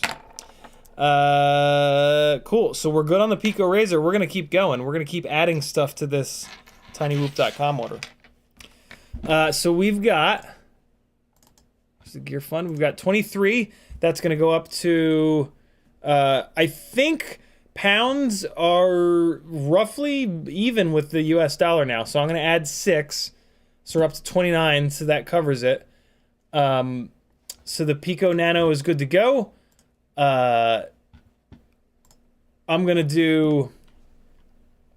also gonna put on this order a smoke stopper for the giveaways, which is 13, and I'm gonna do one of each of these awesome little dischargers. So 7, 14, plus call it 14, 28, 27, add 30% to 27, call it 30, extra 10, 40.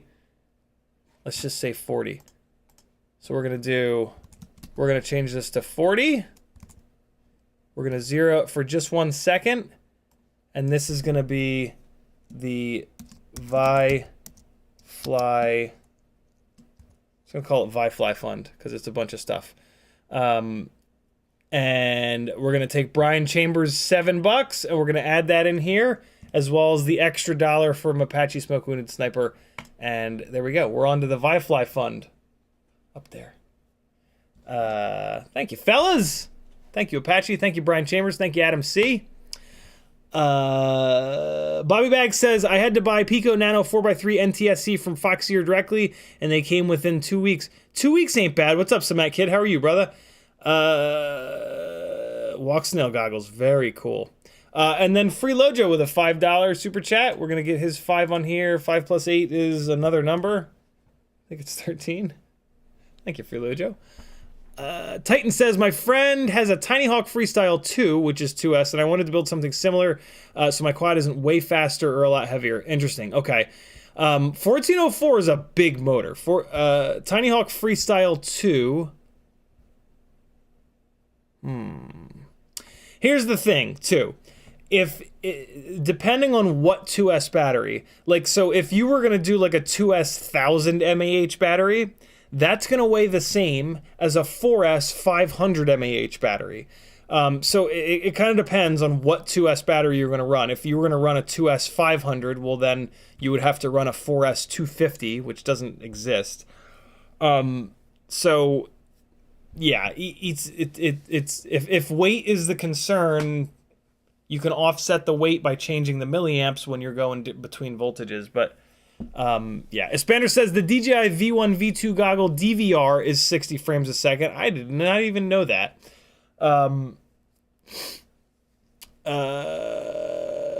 says, yes, DJI V1 120 hertz, V2 144, Walk Snail and DJI Goggles 2 100, and then HD0 can do 100 hertz on Walk Snail.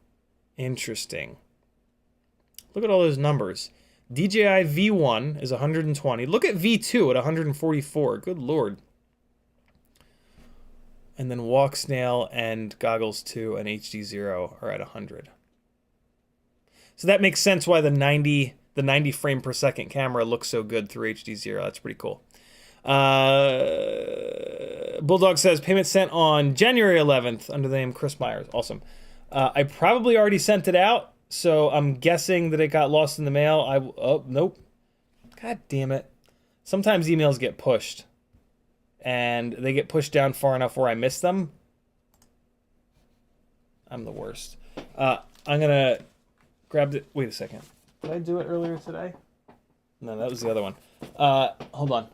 I'm gonna do it. I'm gonna just write your name down here right now.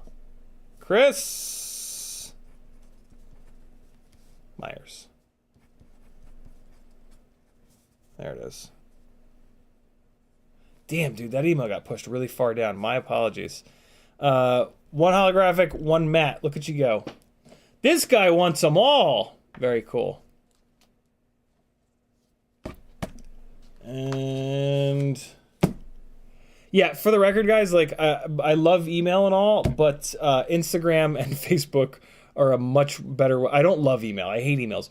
But PayPal comes through email, so you guys don't have much of a choice. But yeah, if you ever like really need to get in touch with me, Instagram or Facebook are a much better way of getting in touch with me. I need to get my shit together a little bit more and be more on top of my emails. But good lord, so many emails all the time. My apologies, friend. I'm gonna throw some other stickers in here to make it worth your while, because I hate that I made you wait. What else do I got here? Let's throw in a little. What do we got here? What do we got that's cool? What do I have that's cool? I mean, you got most of the stickers coming to you. Oh, I'll throw in a little mini old school CiottiFPV sticker. Yeah. I got you. See, it was worth it. It was worth it. I hope. Okay. Chris Myers. Oh, where's your address, Chris? Your address is not in that email. Maybe that's what happened. What is your address? Are you in Patreon? That's what happened.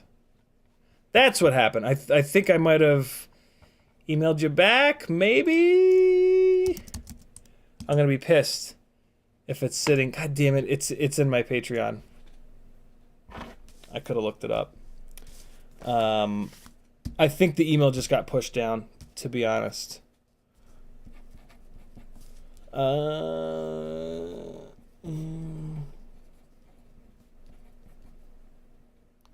Okay, you are good, my friend.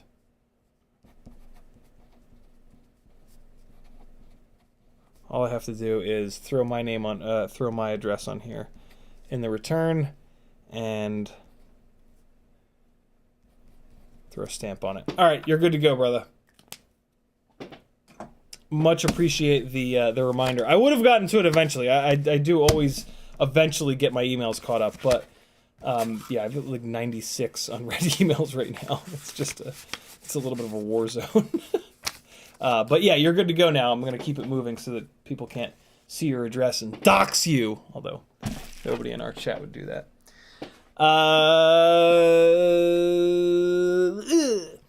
Okay, we good.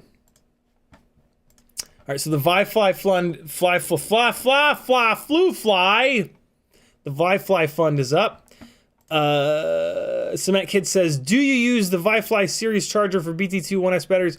I don't, because I have a whole bunch of BT 2.0 chargers, and they work, so I use them. Like, if these die, like I have the Beta FPV one, I have this little one, and then I have the Fractal one.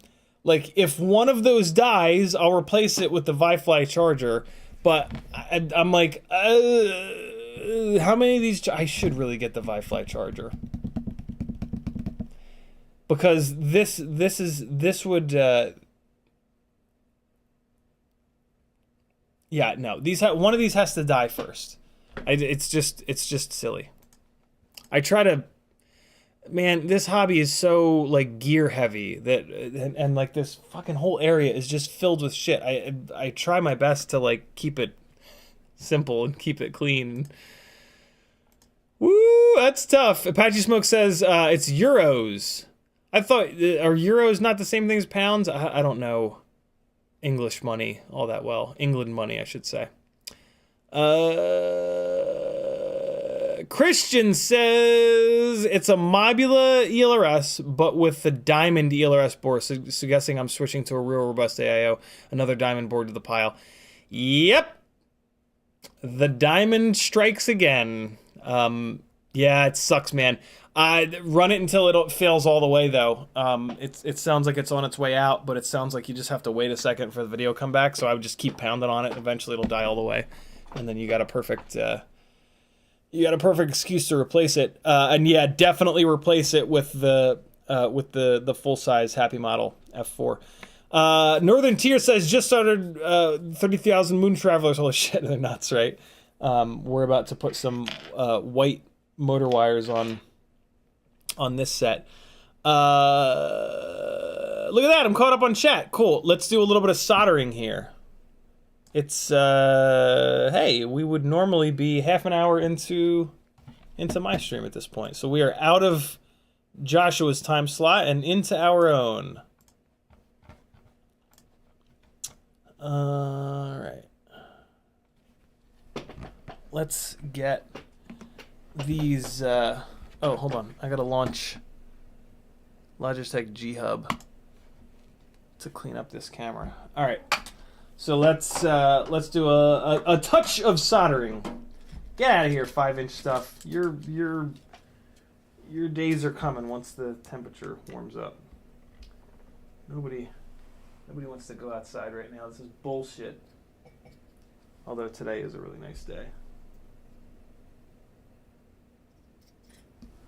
Just putting some nuts on these motors real quick here so I don't lose them. And then. So we're going to use our Mass Adhesives Silly Putty. No, thermally conductive, what the hell do they call it? Thermally resistive putty to hold our little motors in place while we solder on some different colored motor wires, because we've literally done everything else that exists. And then we're going to dive into tuning. This is the rig that I want to get tuned the most. And so, yeah, it's all torn apart right now. We're going to tune a couple of different rigs, but, yeah, this is the one that flies the best, in my opinion. So I want to spend a chunk of time on this. And some of the new tuning info that we've got access to is from Quad66, so shout out to him. I'm going to give you guys the link to his video where he dives into it once we get to that part of this live stream here. Kevin Sumner says PayPal. Spanner says €1 equals $1.20. Wow, man, that is... and then a Spander says €1 equals $1.08 USD. Man, the European money has taken a pounding recently. Over the last, like, I guess, year. It used to be almost double what... Nah, I guess it's been a while since it was double. It was 1.5 for the longest time. Back when I used to watch Top Gear. That's always how I would do the conversion between pounds and USD. But yeah, recently the pound/euro has taken a bit of a beating. Okay, so that camera should be looking cleaner now. Sure is. This is all fakakta though. All right, that's better. Wait, no, this is off. That way? No, that way. Close enough. Jesus. Every fucking time this program boots up, it's going to ask me this. So you know what? You win. Take my password and just send it to the Chinese. It's fine. Where's my email at? There's my email. Kevin Sumner with a $30 PayPal. Thank you, brother. He says, add a Whoop store to that order. You need to experience it. Twist my arm. I will indeed. Let's go here, and then let's go Whoop store. They don't have it, do they? Oh, they do. They do. All right. So pretend like I made another fund up here that says Whoop Store. Kevin Sumner just filled it up. Thank you, Kevin Sumner. We've got the Whoop Store. Very cool. Thank you, brother. All right, so yeah, we're still all right, so we're gonna move this over to the left. The stuff to the left, we're good. So the Pico Razor, we covered that one. We got the T-Motor F411, and we've got the Whoop Store. The fund is still going for a smoke stopper for the giveaways, and 2 of these little tiny dischargers for the giveaways as well. And if there's anything else super interesting on the Rotor Riot store, which sometimes there is, sometimes Rotor Riot has like kind of unique stuff. Let me show you. Let me give you an example of that. I don't know if they still have it, but they used to have a piece of foam that was absolutely perfect for gripping motors with stuck propellers, and I don't remember what the hell it's called, so I was kind of hoping that I could just search for motor and find it, but we've got 7 pages of results. We're kind of mangling through them pretty quick here though. I think I just saw it. Nope, those are arms. It's like a strip of weather stripping, but it's a very specific strip of weather stripping that really works well. I have it in my bag. Man, this was like ages ago though that they had it, and it doesn't look like they have it anymore. That's a shame, because it was just this like really specific kind of weird little thing that they had and that nobody else had, and I love that. I don't remember where the hell it was on their website. Is it maybe somewhere in here? Tools, maybe? It's kind of a tool. I wonder if... Hold on. Let me try something. Let me log in and see if I can look at past orders. I'm not a robot. Oh, for Christ's sake, Christ's sake, Christ's sake, Christ's sake. Still not a robot. All right, let's see.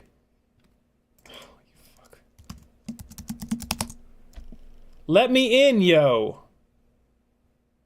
Oh, I gotta update the password. Are you shitting me? This is not going well. I'm not gonna make you guys wait. It's, I don't think they have it anymore. I ordered it from them so long ago. I doubt that it's there.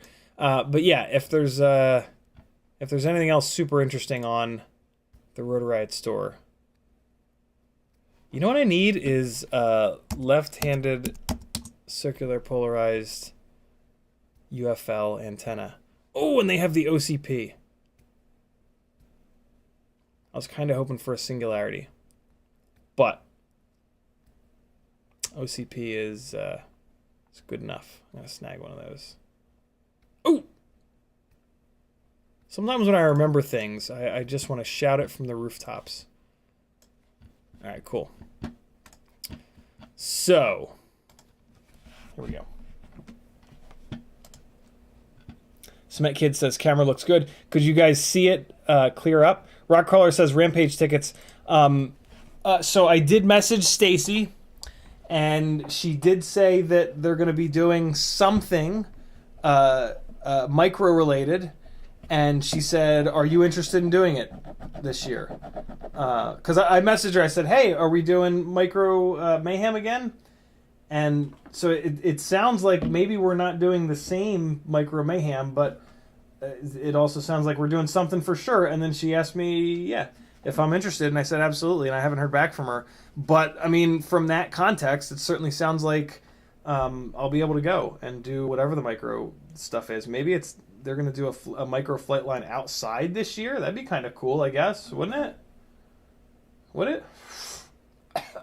Oh man. Oh boy, that was gross. I just breathed in a big old lungful of that. I'm gonna turn my little fan on. Usually I'm good about not breathing in soldering fumes, but yeah, I was not good about it on that particular occasion. I'm gonna leave this shrimp wrap on here, and we're just gonna put these little fellas aside. So I'm gonna try to do this without magnification, which is stupid, but well, you guys can't see me. I'm gonna wear the headset. Hold on. I'm too self-conscious to wear the headset when there's a camera pointed at me, but right now there's not a camera pointed at me. Denzel the Terrible says, when are you going to get a Q&A special guest appearance from Maggie? Bring your dad back too. My dad is in Florida on my parents take their RV on this grand tour of the South for the 6 months of the year that New Jersey is a nightmare weather-wise. And see, yeah, they're down in Florida. Living it up. All right, here we go. I'm using my little nerdy-ass headset. Well, let's do this. Let's give you guys this cam. And let's pull it over here like we did the other day, because you guys said you dug it. And maybe, just maybe, it'll focus.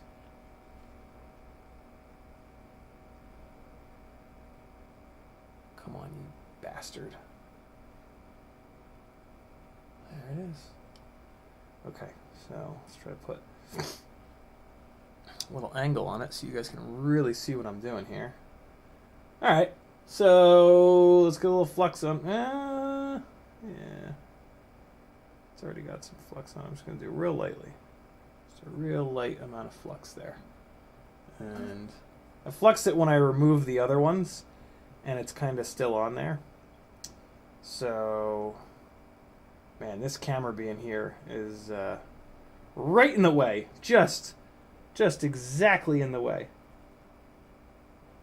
Here we go.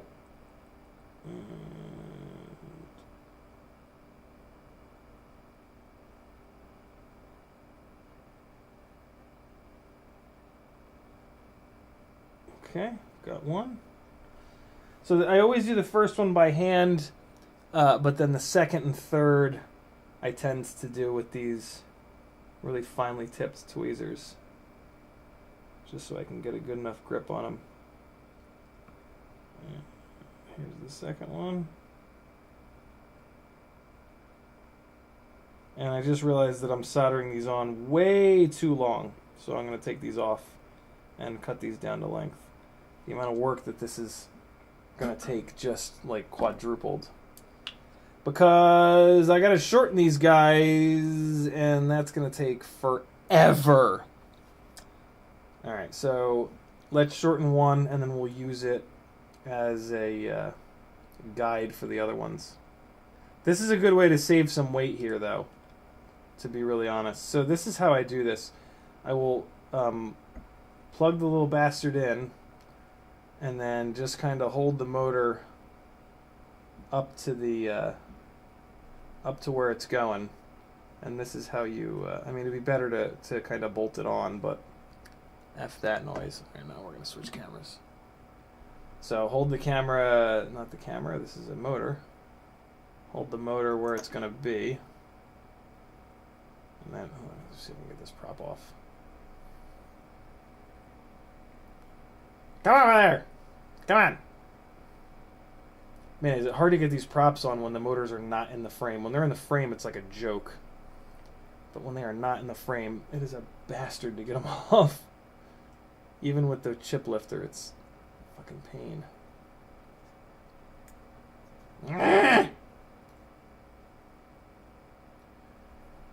it's just barely coming off there. More upshot says freebase the flux. It's basically what I did. Alright, we got that off. So, yeah. Hold the motor up where it's going to be mounted. And then just run these wires over. And now hold them with a finger and take this. And I'm going to cut them a little bit long, just so there's a little tiny bit extra. So let's cut them here. But the shorter you cut them, the lighter it's going to be. So cut them pretty close. And you only really need to cut one, and then you can pull the plug and just line that one up with the rest, and you'll be good to go. Always try to pull on the plug, not the wires. It's really tempting to just yank on the wires. It doesn't really matter unless you're like me and take your rigs apart 7,000 times. Alright, so yeah, we got the one that I left a big dent in, so we just line this guy up, hold these guys even, and then use that one as a guide to cut the rest. And there we go. And just pull them out again and make sure that they're somewhat the same length. And yeah, we're good. And now we're going to take this one, and we're going to use this to measure the rest. So take the rest and just hold them together right here, and just, you know, batch your work out a little bit. Batch it out, bitch! Remember when... Never mind.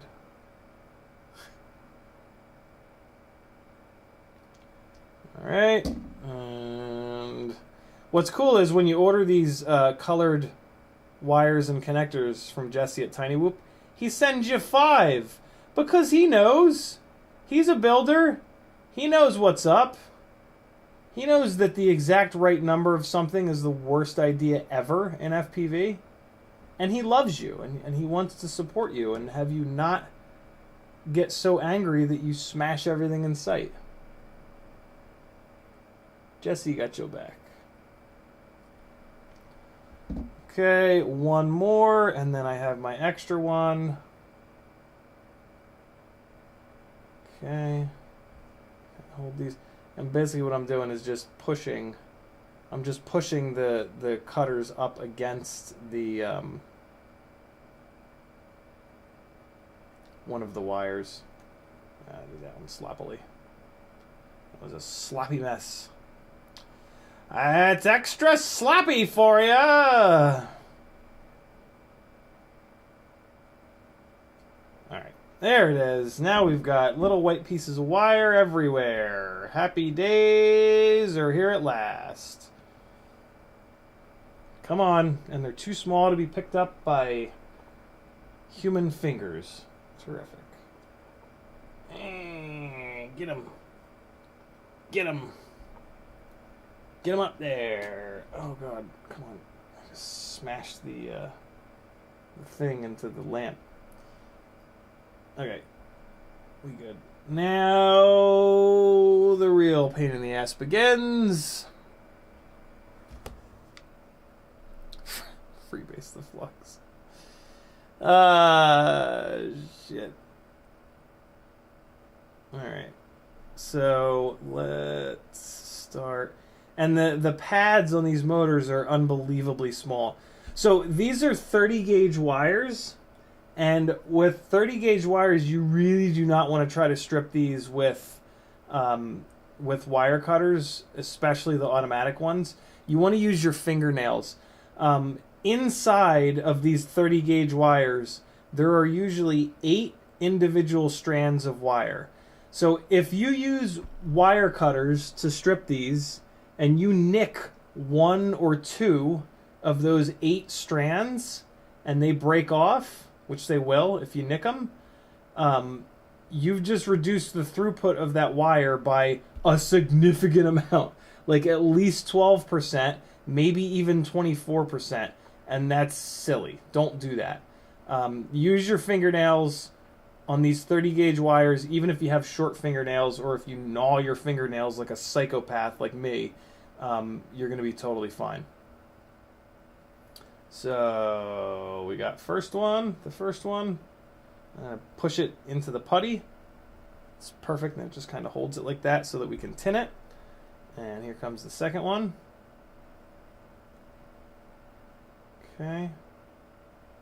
And yeah, you just dig your fingernails in good and hard, middle finger and thumb, and then just yank it off. And if you'd like to make a little noise, sometimes that helps. Just give it a little. And then come back in to the last one and just give a little. And you're good. And then what I usually do is take my little pinky fingernail and just push the silicone down a little bit, because when you pull it, the silicone comes up ever so slightly. It's no big deal, but it's just one of those little subtle things that you can do. License to Drive says, you got any tips for feeling grounded after moving house? Nope. I'm on day 6 of my new house, half a mile from my last house I lived in for 41 years. No, moving is the most stressful thing that you can possibly do. And so, yeah, for me, like, I just have to fight through it. What I do is I just bury myself in all of the work that needs to get done and just, like, live in the stress for a couple of weeks. But it's, you know, you're kind of using that stress as a little bit of a superpower, in that you're, you know, like, that stress is like excess energy. So take that excess energy and channel it into something useful, basically, right? Unpacking and setting shit up and painting and all the things associated with living in a new place. And yeah, and that'll also get you that'll get you to a place that's more comfortable sooner, so that you can actually have some zen again.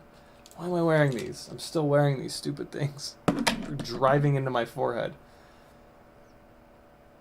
I mean, technically speaking, you want to do some meditation practice and stuff like that, but that's going to chill you out, and then you're going to be less productive. So, but that's on you. You know, if the stress is driving you insane,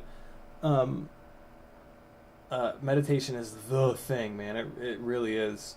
Alternate nostril breathing will change your fucking life, and it's very simple to do. Take 10, 15, 20 minutes and knock that shit out. But, you know, like, that's if you need to get back to, like, being awake in the now. And like, yeah, when I move into a new place, I don't necessarily want to be in the now. I almost want to be future thinking, so that I can obsess over the things that I want to do and then get them done. So, I mean, it's interesting. I try really hard to think about mental illness as a bit of a superpower. You know, it's interesting. The show Atypical that Maggie and I just finished up, the main character has autism, and autistic brains are wild. And and autistic folks, like, they are really good at stuff. Like, their brains are arguably kind of like almost more advanced than us. Like, they don't have a lot of the stuff that we've got in our brains that like slow us down. And you can like really see in some ways how autism is kind of a superpower. And the community of folks that have autism, they actually prefer, oh man, Maggie was just telling me this. They prefer that you not say that they have autism. They prefer to be called, I forget what it was. But basically, like, they don't see it as a form of mental illness. They see it as like it's just who they are, and it's almost like they're. You kind of think about it in this way of like, they're like superhumans. They can think through stuff more deeply, and yeah, it's so I try to think of all mental illness like that. That kind of helps me, because it's easy to think about it as like, I'm broken, I'm less than, I'm this, I'm that. Rockcrawler says neurodiverse.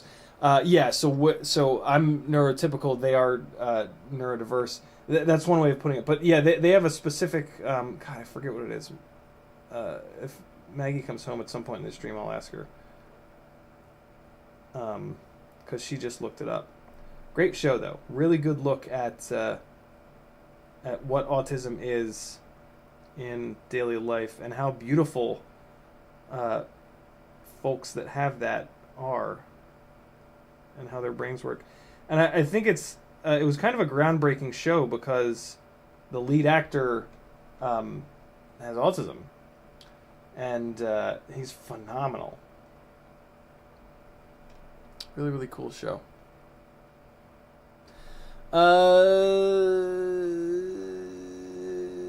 AGT Jack Bauer says, any chance of getting a video on Quicksilver, or have you already done one? I haven't done one. I don't fly. I haven't flown with angle mode in many, many, many years, and I'm really not interested in angle mode. It's all acro all the time for me. So, yeah, I'm not really interested in Quicksilver. I actually just saw somebody on Facebook complaining about Quicksilver. I think they were complaining about the UI being nowhere near as good as Betaflight. I am totally happy with Betaflight, and I think that it is absolutely, unquestionably the best flight firmware. So yeah, that's where I spend all of my time. I don't really have a reason to try anything else. I've tried everything else other than Quicksilver, and yeah, there's not a single time that I've been like, oh yeah, I have to switch over. It's always been just like, wow, this is a mess, or like, this is no better, or usually it's like, wow, this is a mess. Kiss and Flight 1, like, ooh boy, they're rough. I will never understand, other than just, I want to be like Steel, no matter what the cost. I will never understand why folks fly Kiss. Flight 1 is just obviously a complete disaster, and nobody flies it anymore, rightfully so. But yeah, a lot of people fly Kiss, and it completely escapes me. There's like no good information on it. There's no good how-to videos. There's no black box. There's nobody that really seems to know how to tune it. It's all just like, oh, maybe try this, or maybe try that. And it just flies a lot worse. It's not nearly as good in so many ways. But yeah, I don't know. Confusing. Very confusing.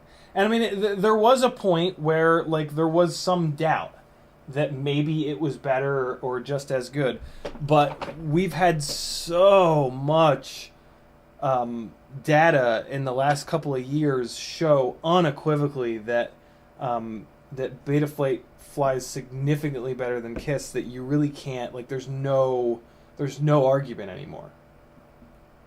And it's all out there. It's all on YouTube. Black box don't lie. Black box logs do not lie. It's the cold, hard fact. All right, back headset going back on. Let's get this camera.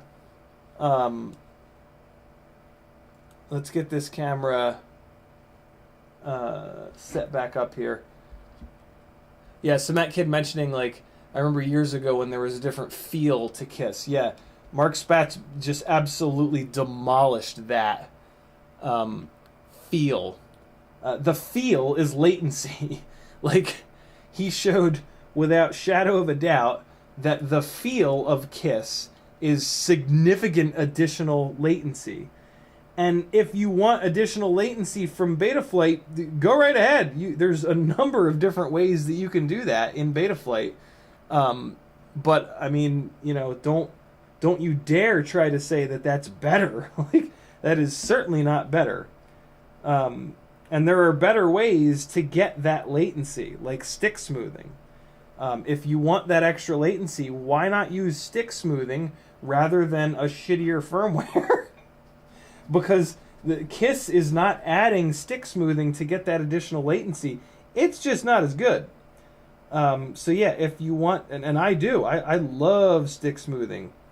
So yeah, run Betaflight, and then your additional latency for the Kiss feel, in air quotes, can be smoothing to make everything look a little bit better.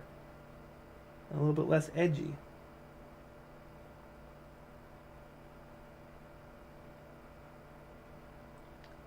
Alright, first one is on. Where are my little tweezy tweezers? Freely just says, short thoughts on the toroidal. I never really looked at the word. Toroidal. Yeah, toroidal.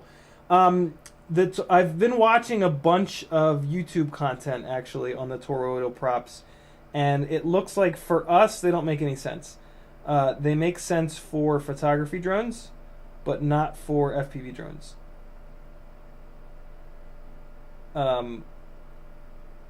What's going on with them is that when you put the nose down and try to cover ground, they fall apart. They start to... Basically, it's like running a duct, where like the front of the propeller is always there, so it's kind of blocking the air, and it makes the rig want to increase altitude. So yeah, they're just not good for freestyle usage. Basically, hold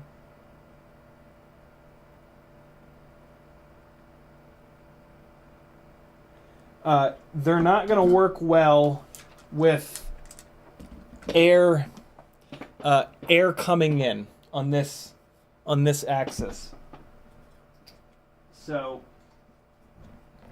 a regular propeller with these nice, you know, aerodynamic tips. Hey, baby. With these nice tips like this. So when we're flying, hold on, I got to put a prop on this rig. When we're flying, a lot of what we do is kind of sliding around, right?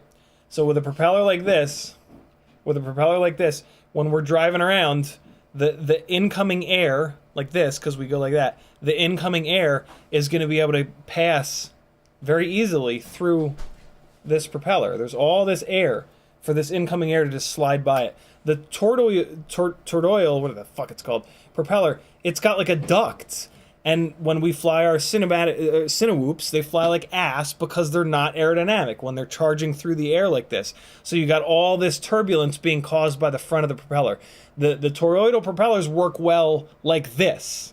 This is where they're designed. So a photography rig that's just hovering and just creating a downward column of air, or they'll go slowly forward. It works really well, and it's quieter. I don't know if it's more efficient, but it's certainly quieter. It was designed for noise, right? And remember that too. Like the design brief or whatever is make it lighter, not make it perform better, not make it more efficient. It was make it quieter, and that's what it does. For us to run them, there's going to be significant performance decrease because it wasn't meant for freestyle. It was meant for something. Chris Mel says watch Quad Movers vid. I didn't see that he had one. Give me the cliff notes, Chris Mel. I can't really watch it while I'm streaming. Yeah, they're very interesting though. They're very, very interesting. But every video that I've seen so far shows that the performance is awful. The flight performance is awful.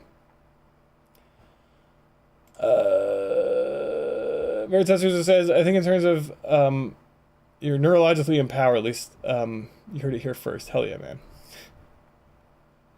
Gokart says, seems like a big problem with all the Toroidal props I've seen is they're 3D printed. That's for sure. That's for sure. But seems like it's hype anyway. I wouldn't call it hype, but oh, that's interesting. Bobby Bags says, Quad Movers video, the 8-bladed props are more quiet with more thrust and power.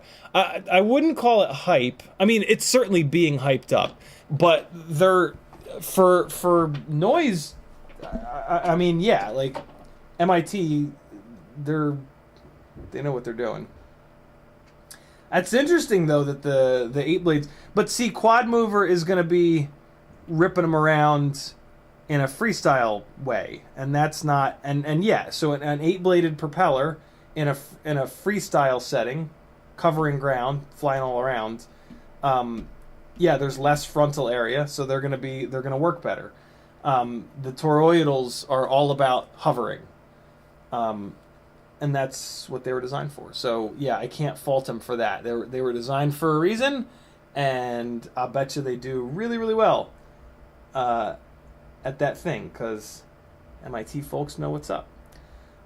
So yeah, if you're gonna hover them, they're gonna be awesome. So for photography rigs, that's gonna be pretty great.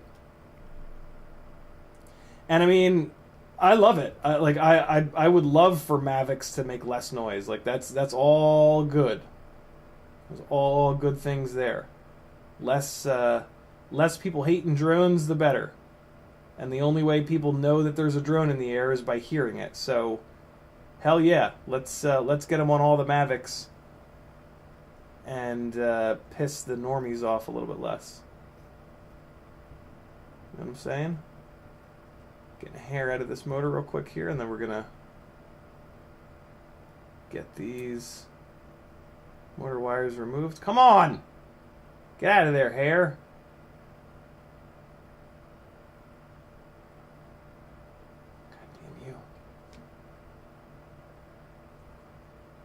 Got this little fan on me. It's made me cold. Come on, man, get out of there. Where are you even going? Which way around the thing are you going? I have these magnified headset on. I could use it to see where the hair is going, but instead, I'm just sitting here struggling like an idiot. What is happening? There it is, there it is, there it is. Yes! Come off, got it. Got it. Okay, we're good.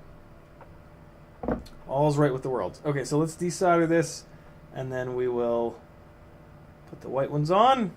Let's get some goop on here. Would you please focus? Camera, not me. I'm talking to myself, I swear. Alright, so we got some flux on there. There it is. Stay focused. Stay on target. Okay. There we go. At this point, I remove these all at once. Just lay the soldering iron flat. And away we go. Alright. And we got a little bit of white wire. Yeah, this rig's gonna look so good. And then in like 2 days, I'm gonna be like, ooh, I know what color I should put on that rig instead. I'll fuck it all up. Change it all over again.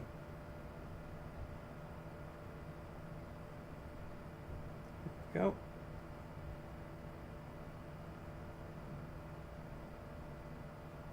Yeah. All right, there's that one. Fine tipped tweezers for the next two. I hope the camera is keeping the focus. Yeah, it is. Look at that. I think I see it hunting focus a little bit, but...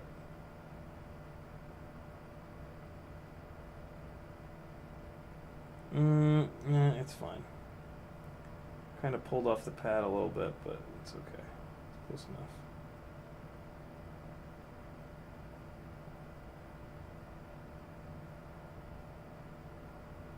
I'm actually going to fix it. It's worth it to get this absolutely perfect. Okay.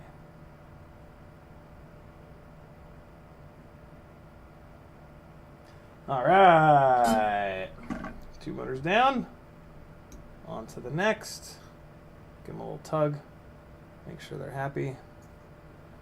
All right, so basically use my fingernail to pull back at the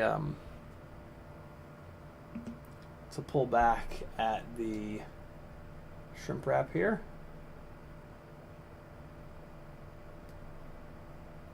And expose the little jibby jabbies. It's a technical term for them. Now let's get the focus again. Come on, buddy. You can do it. You can do it. I know you can. All right. Go with that. Let's get some flux on here. Okay. And remove them all 3 at a time.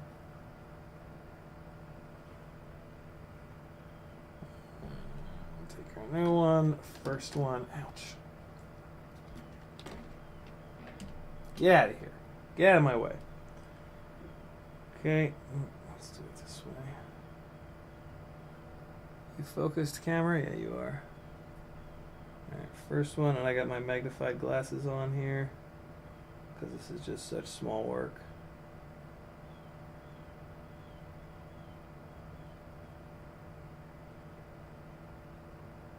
So I was kind of hitting it. I was kind of tapping it because I was trying to move the wire over a little bit. It was not quite cleanly on the pad. Okay.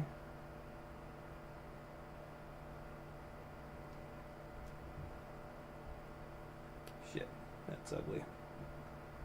Something you can do after you have one on, you can kind of grab both like this,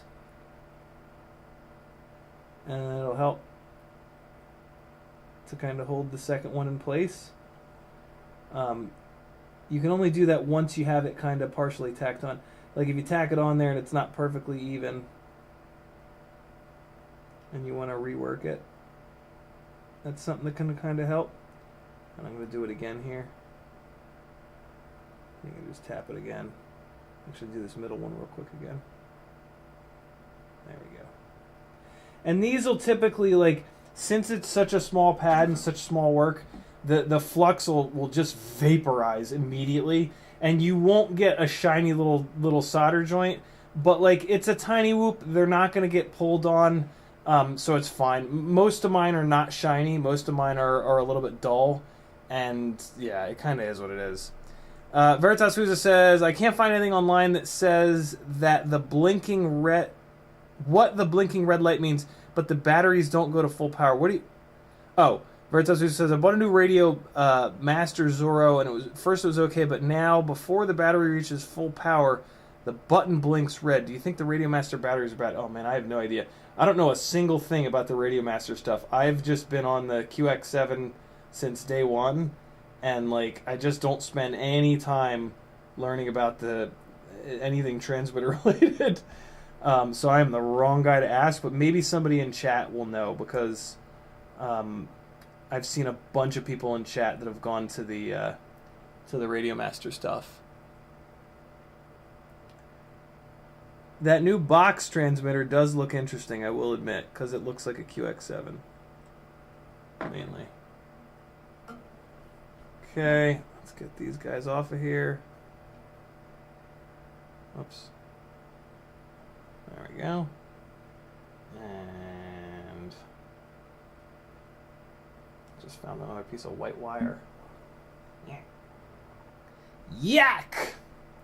Okay, are you focused, little camera? Yes, you are. Thank you. Here we go. Tip's getting a little bit oxidized, but I can probably sneak this one in.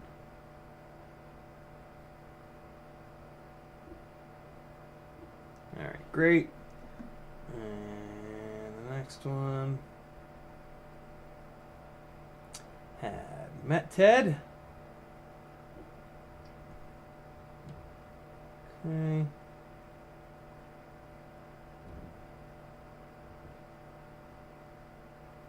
All right, last one. Whoops.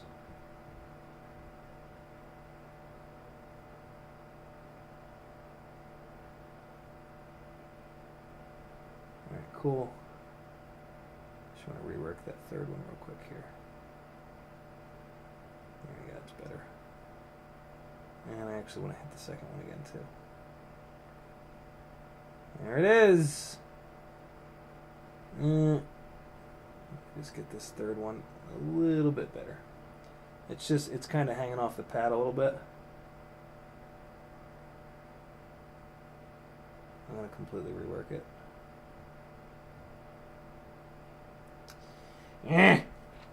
When's the last one that I do gotta fight me? Because that's how it is. That's just how it works, yo.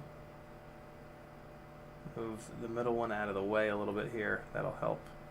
Okay. I'll come down at a super steep angle. Hopefully we're still focused. Yeah, it looks like we're okay over there on the monitor.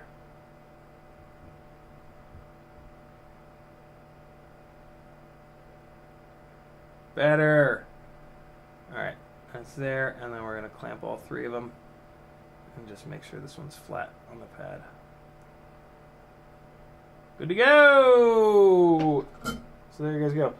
Was that helpful to really like be able to see what I'm doing there? So the idea is, the reason why I'm kind of reworking those like that is that I want to make sure that I get them. If the pad is here and the wire, and this is the wire, so this is the exposed strands of the wire, and then this is the silicone here. This is where the silicone beefs up, right? Wait, let me do this. Let me do this. There you go. There you go. So here's where the silicone beefs up, and then here's the exposed strands of the wire, and then here's the pad, right? I want to make sure that the wires are centered on the pad. I don't want them to be off center like this. Wait here. There's the pad. I want to make sure that they're perfectly centered on the pad. I want to make sure that the silicone, where my little finger is, I want to make sure that the silicone is hanging off the edge of the pad so that the exposed bits of wire here, these two fingers, sit flat against the pad. This is the pad. I want these to sit flat. There we go. So I don't want the silicone here, right? This part of my knuckle is the silicone. I don't want this to be up here, because then those wires won't sit flat. They're going to have this angle. See this little triangle in here? We don't want that. We want to pull the silicone off the side so that we get the individual strands of wire to sit completely flat on the pad. If you do that and these get pulled away from each other, it's really strong.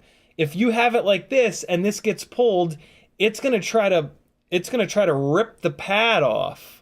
Right? Because when it gets pulled, it's got this angle on it. So yeah, you want to try to get them completely flat like that. And so that's why I like to grab off, like get it tacked on. And if I feel like it's sitting up on the pad a little bit, I'll grab two of the wires with the tweezers, and then I'll push down on the wire, and you can just kind of see it and feel it. Like you'll see the wire flatten out on the pad more. What you don't want is pad, a blob of solder, then the wire, and then more solder on top. You want pad, individual strands, and then solder covering the whole jib-jab. Cool? Makes sense? Soldering is kind of one of those things. Like eventually you'll get there, but I like to think that I can help you guys kind of get there faster, because it took me years. It took me absolutely like multiple years to figure all this shit out. Kevin James says, what do you do if you bridge motor pads? I'm going to show you, Kevin, because that is a great question. what can I show you on? It's a super simple fix. What can I show you on? I'm going to show you on... Nope, that won't bridge. I don't know why this is sitting here. I'm tempted to show you on that, but I don't want to jack it up. What can I show you on? That is a great question that deserves a proper answer. I'm going to show you on one of these because it's a super simple... Oh, what about this guy? Okay. Why did I put two little leads on this? That's weird. I'm going to take these two little leads off of here. All right, I'm going to show you on here.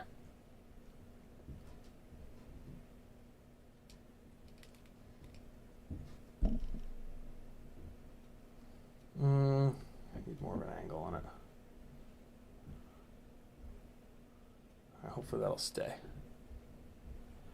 And let's get this light in a better position. Okay. And let's pull this off. All right, hold on. I gotta wait for the soldering iron to come up to temperature. So if you use flux, you will get less bridged pads. That really, flux is the key to not getting bridged pads. This goes for like any motors, any pads, anywhere. And they're easy to bridge. Like, it's not just you. Bridging is just a thing that happens. Definitely not just you.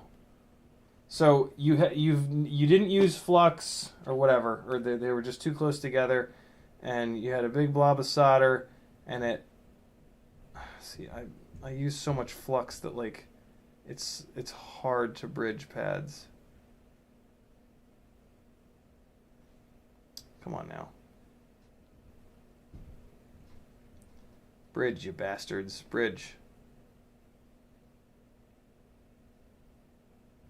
There they are. Those are bridged. So if you've got bridged pads, you put a little bit of flux on them. This can be from a flux pen or from a little syringy boy. You heat both pads up, and then you pull away from them. So you clean the tip of your soldering iron, because what you're trying to do is remove a little bit of solder. You're trying to remove the solder that's bridging the two. So you nice clean tip of your soldering iron, and you're going to put it flat. You're going to heat them both up, and then you're going to pull outwards. You're going to pull away, because you're trying to remove solder. So you're almost flicking solder off of it. So, and it's quick. So get them hot, boom, and pull out and away, and that's it. And it just immediately, it's hard for you to see it, but those are no longer bridged. So yeah, and you'll see on the tip of the soldering iron that there is a little bit of, you've pulled a little bit of solder off of there, and it's now sitting. See it on the tip there? See that little ball of solder? That's what we just removed from those little fellas. And that's it, man. That's it. You're just gonna pull away. And what you want to remember is that solder travels towards the heat. That's why that works. When you flick away like that, the solder wants to come. The tip of the soldering iron is the hottest. So the solder is like, hey, and so it wants to come with the tip of the soldering iron. And yeah, that's it. You can do it without flux, just heat both pads and just flick it away. You can actually do it on just one pad, just heat one pad up, and that'll kind of get the bridge hot, and then just flick away, and you'll remove a little bit of solder from that one pad. And like, that's it. Yeah, bridging pads is really no big deal. Sometimes you can even do it with the wires still on there. Like if you've got two wires onto pads and you've got room up this way, you can sometimes hold those wires on the pad, heat them both up, and flick in this direction. Motor pads, you can't really do that because you've got the stator base is here, right? So there's nowhere to go. You can't flick up this way. You can't flick sideways because it just doesn't work like that. Technically, you could try to flick downwards, but the wires are going to kind of be in the way, and it's going to be a mess. So with motors, typically you just remove those two leads, heat them both up, and just flick straight down. But yeah, it's all about that like pulling the solder down and away. And to be honest, I tend to remove the soldering iron in that direct, like if possible. I try not to remove the soldering iron up because it makes that little Hershey kiss if you've burned off all the flux. If you haven't burned off all the flux, then you can pull the tip of the soldering iron up like this and you'll be fine, because you'll have transferred the heat into here and the solder will not want to come with the soldering iron. That's why flux is nice. Flux makes sure that you transfer the heat from the tip of the soldering iron to the wire and the pad, so that when you remove the soldering iron, the temperature on the wire and the pad and the tip of the soldering iron are the same. So you remove it and the solder doesn't want to come with the tip of the iron. It's just like it kind of pulls a little bit, but then you'll see it like blob up because it's perfectly happy to hang out here on the wire at the same temperature as the tip of the iron. When you don't have flux, the tip of the iron is always hotter. So the solder is always going to want to come with the iron and it's not going to want to stay on the pad, and that's bad. That's not what you want to happen. That's a way of knowing whether or not you've burned off all the flux or you still have flux on that solder joint. Great question, brother. Thank you for asking that question. I always want you guys to feel like you can ask seemingly basic questions like that, because there's always somebody that doesn't know the answer or needs a reminder.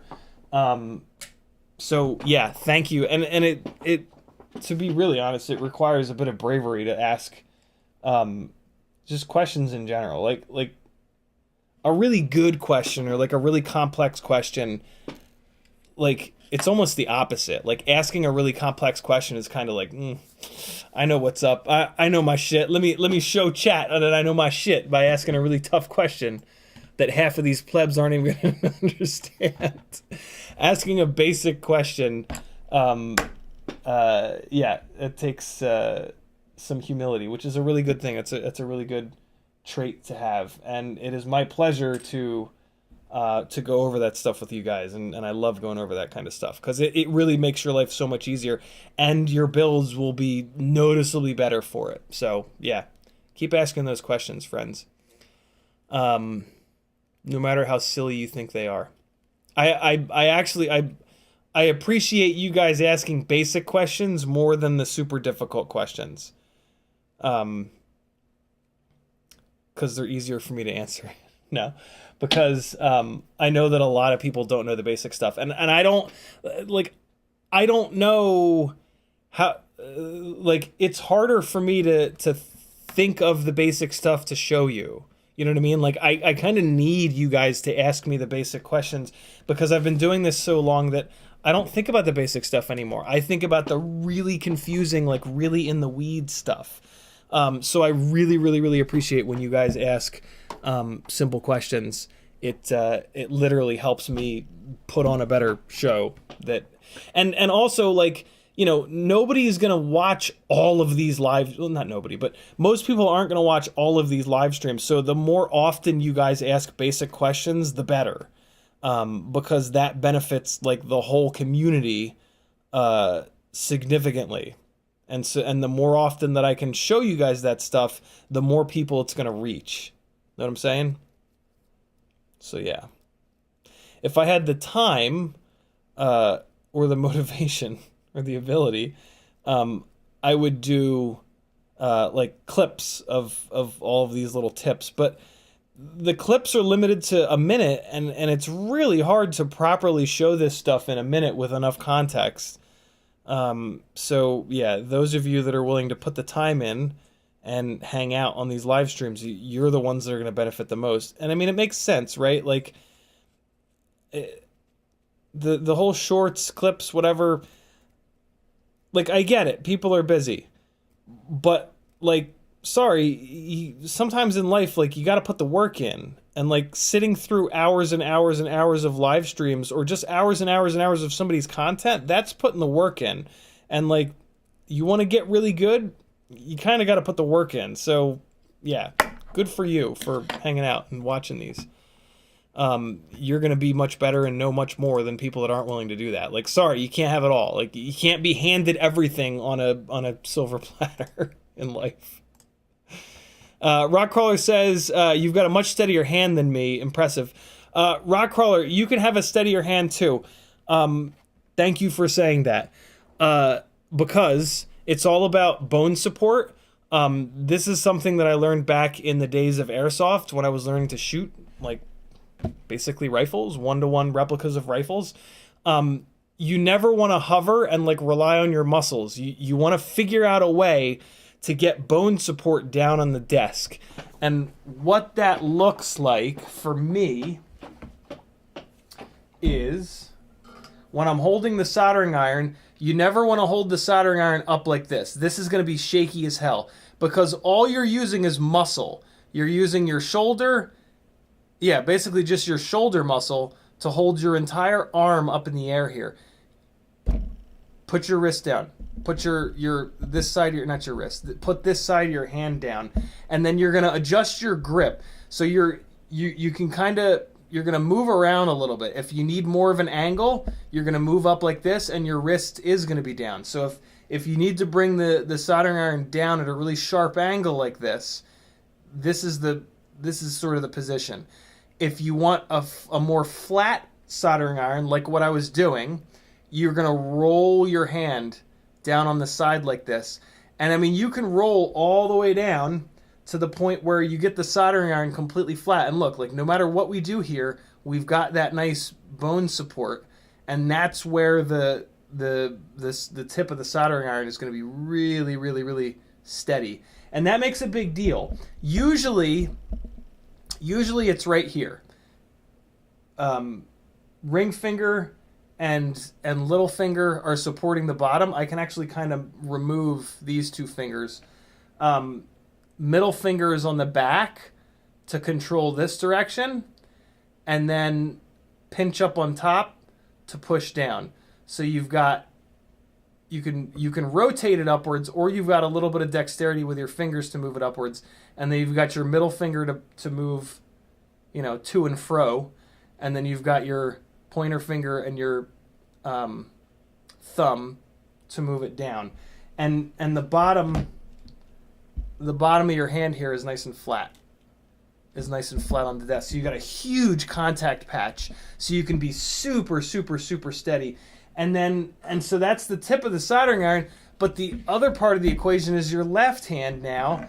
And sometimes it's harder with your left hand. Like just now, I was holding the little motor wires up. And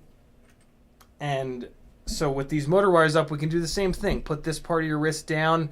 And what I was doing is I actually had the motor wires in between these two fingers just so I could get them down really low, because I was using this really low mass adhesives thermally whatever putty. So yeah, you can use two fingers like this to get nice and low. Admittedly, this is not as stable. Like if you get your thumb involved, you can be a little bit more stable, but it's always different. It depends on where your work is. You want to try to move your work, like try not to get your hands all fucking jacked up.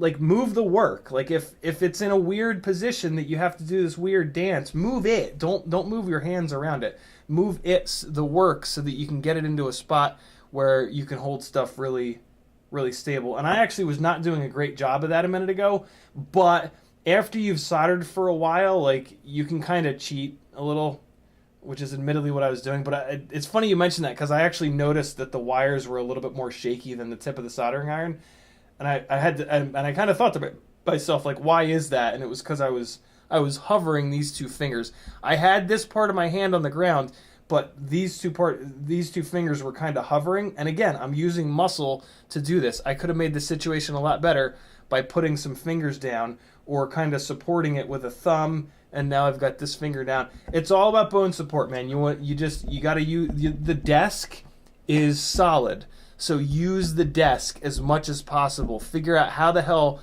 to move your hands and your wrists and your palms around so that you can really just anchor everything to the desk surface, and that's going to make everything shake so much less. Admittedly, I'm not like a shaky person per se, but I'm also not like a really steady person. Like on the sticks, like on the transmitter, when I'm flying, this is one of the reasons that I use stick smoothing, because I'm not like butter smooth like some people are, that use really high feed forward and no stick smoothing. I use stick smoothing to smooth out the footage so that it's a little bit less shaky. So yeah, there's nothing about me personally that's like that's more stable than anybody else, I don't think. Admittedly, I'm not like, I've met people that are a little bit kind of shaky.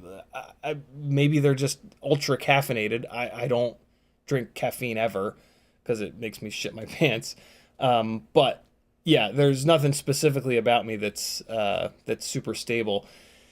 It's technique. It's literally technique. And this has come from my dad showed me this long ago, how to put my wrist down on the desk, and then that's what got me thinking about bone support. Like, I remember when he told me that, I was like, oh, right, of course, bone support. And then it just immediately made me think of shooting. And with shooting, the bone support was all like getting your elbows in. Like, your tendency is to want to hold a rifle up here with your like elbows all out in the world.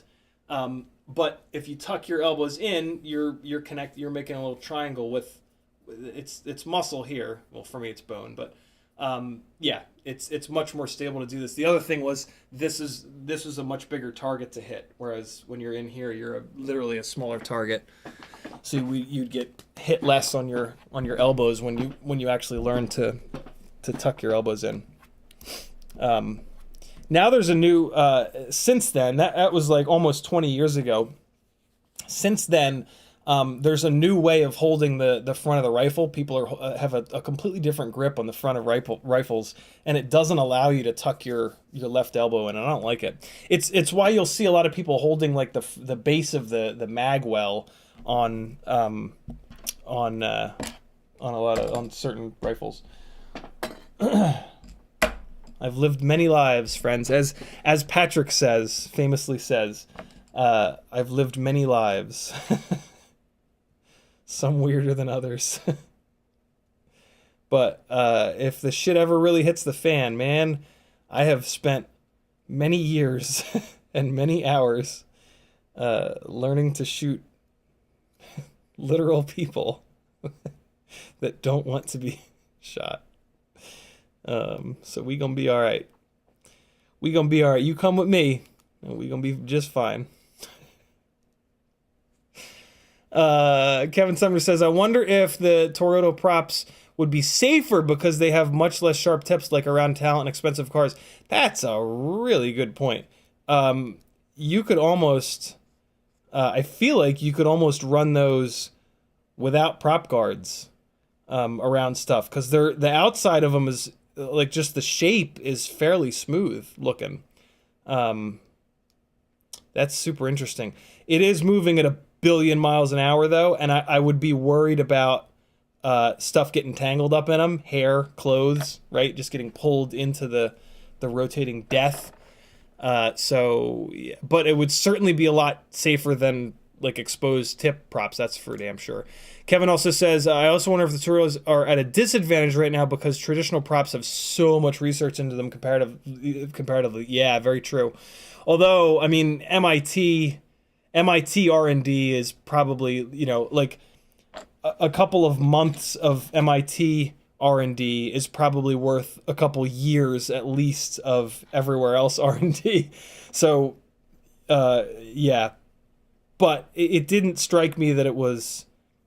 I have a feeling that it wasn't 100 people at MIT working on it, right? It was probably a couple, maybe even just one. What's great, though, is that, like, someone did something. Like, propellers are pretty kind of old school. I mean, I guess it makes sense, right? Like, we've been building flying things for many years, so there's been collectively tons and tons and tons of time and effort put into it. But yeah, it's cool that that something new exists and is like all over the place, right? It's popping up in the news.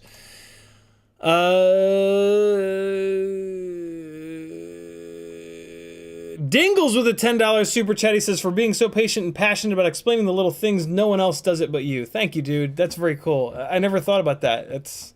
I mean, Joshua does it. He doesn't go... And I have to say it. He doesn't go as deep, friends. He doesn't go as deep. You gotta come to Seattle.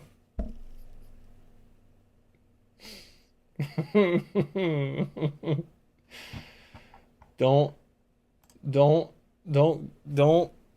say some shit that'll get you in trouble. Don't do it. Sometimes Maggie watches. Don't say it. Don't. It's not worth it. Don't say it. Just let it go. Just let it go. Just let it go. They all know. Everybody already knows by now. Just never know. Just let it go. I don't know why I just said just never know. That was weird. Just let it go. Just let it go. Don't say it. Don't. Northern Tier said somebody's dog is like, what? Northern Tier says, you're the solder master for sure. Use your tricks all the time. They really work. Tell your dad thanks. He taught you well. Thank you, Northern Tier. You know what was really cool? When I had my dad on the stream, he mentioned that, like, so we got into this conversation about, like, tips and tricks and shit like that. And I'd never really thought about this. He said that, like, we're all kind of like pioneering this, like, and the tips and tricks that we've figured out, like, nobody else has, because in reference to, like, this is a very specific thing, like, this, you know, quads are 8 years old, right? 8, 9, 10 years old. This didn't exist, and so, like, and 8 years is not a lot of time.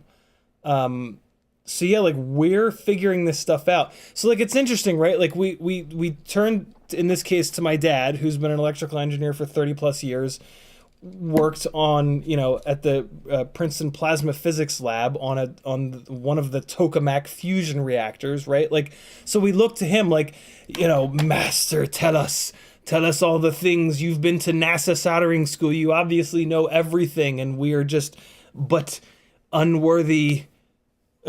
Right? It was wild to hear him, and he's right. Like, right? Like, when he said it, I was like, oh my God, it's so true.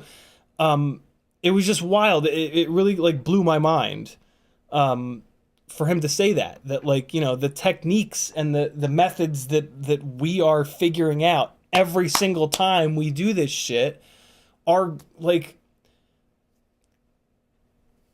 it's a little dramatic, but, like, groundbreaking. Oh, but I mean, it's true. Like we are figuring this out, and, like, we are figuring out every time we slam into a metal pole which method of soldering works better than another. And, like, yeah, that was wild to hear, and like, absurdly kind of flattering to hear him say that, and to kind of realize that he's right. And yeah, that's it's pretty cool. That's cool stuff. I never really, you know, I was always like, yeah, I got taught by somebody that's, like, the best, and that's why I'm so good. Well, you know, in reality, like, I got a good base, but then I took that and ran with it, and I adapted it to these over years and years, and literally years and years and years, and probably almost certainly hundreds and hundreds of different builds.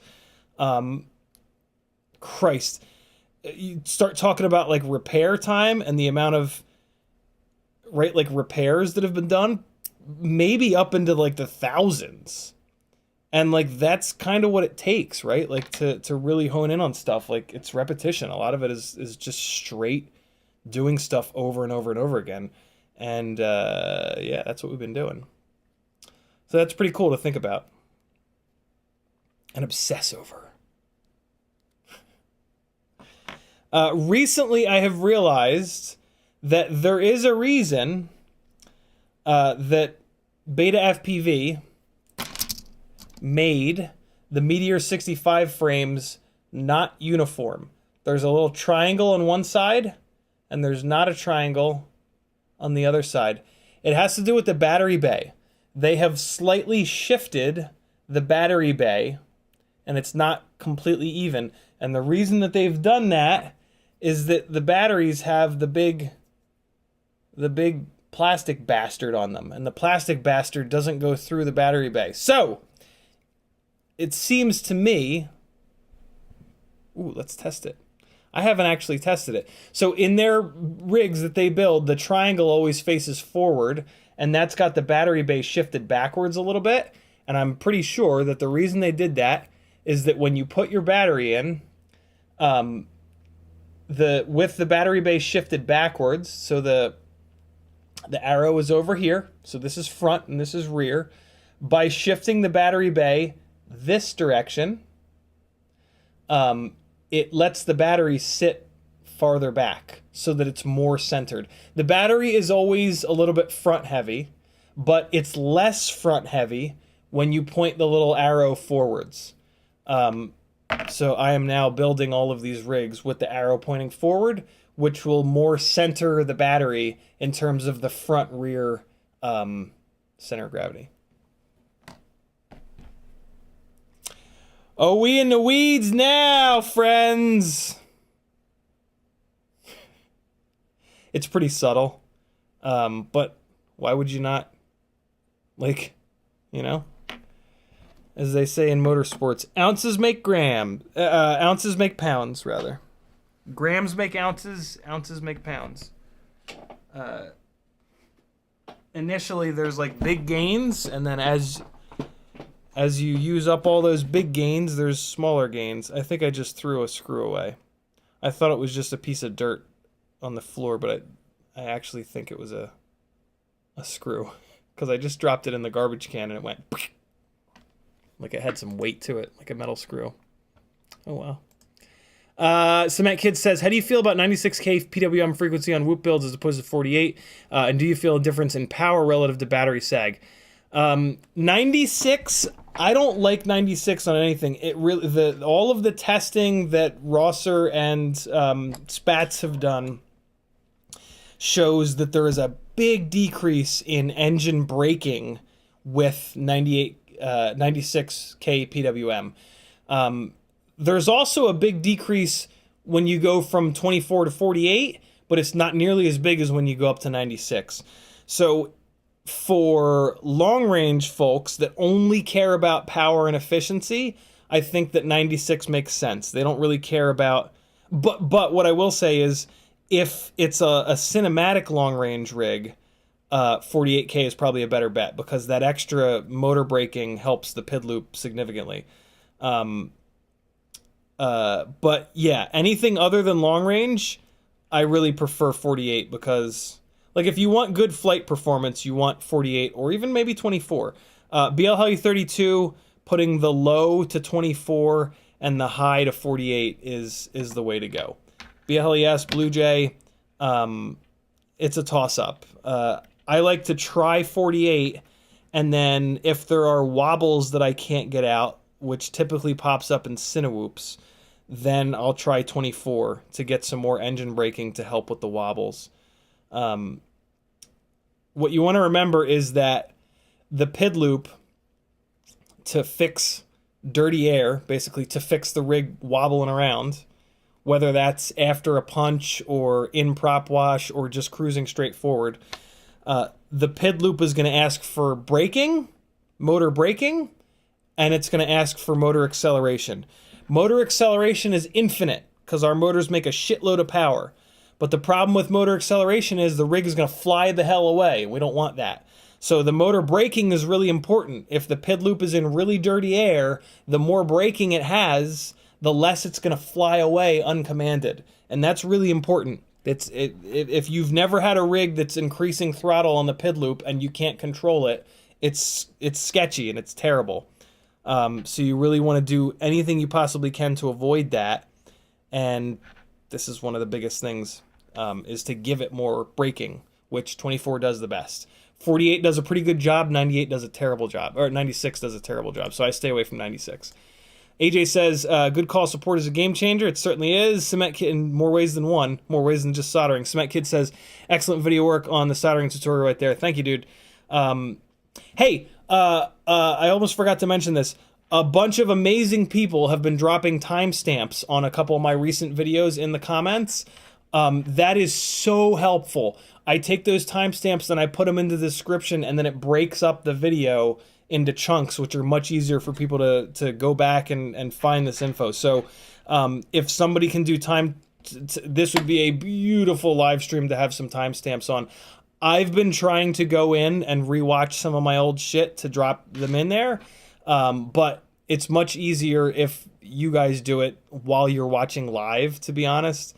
If you're not like here, if you're watching this pre-recorded, or VOD as the cool people say. So yeah, timestamps are the jam, and I much appreciate them. Shout out to Apache Smoke Wounded Sniper, who's done the bulk of the timestamping lately. Very, very, very appreciated. All right, get on there, you little guy. Get on there, you little fucker. All right, so the ghostly build is coming back. We got camera going on. This is the little 4-poster, and then we can dive into tuning, and then we're gonna wrap it up. It's been a long live stream. I don't want to lose my voice. All right, camera getting plugged in here. There's really nothing for you guys to see. I'm just plugging in plugs and screwing in screws. Camera's plugged. AIO coming down on the posts. We're going to thread this antenna through like you've seen me do a million times. And put a couple of screws in, plug the motors in, and then we'll get to work on some tuning. It's going to be pretty quick. So Quad 66, I'm going to drop a link to Quad 66's video. He has taken, there's actually a link in the description to it as well. Quad 66 has a build on,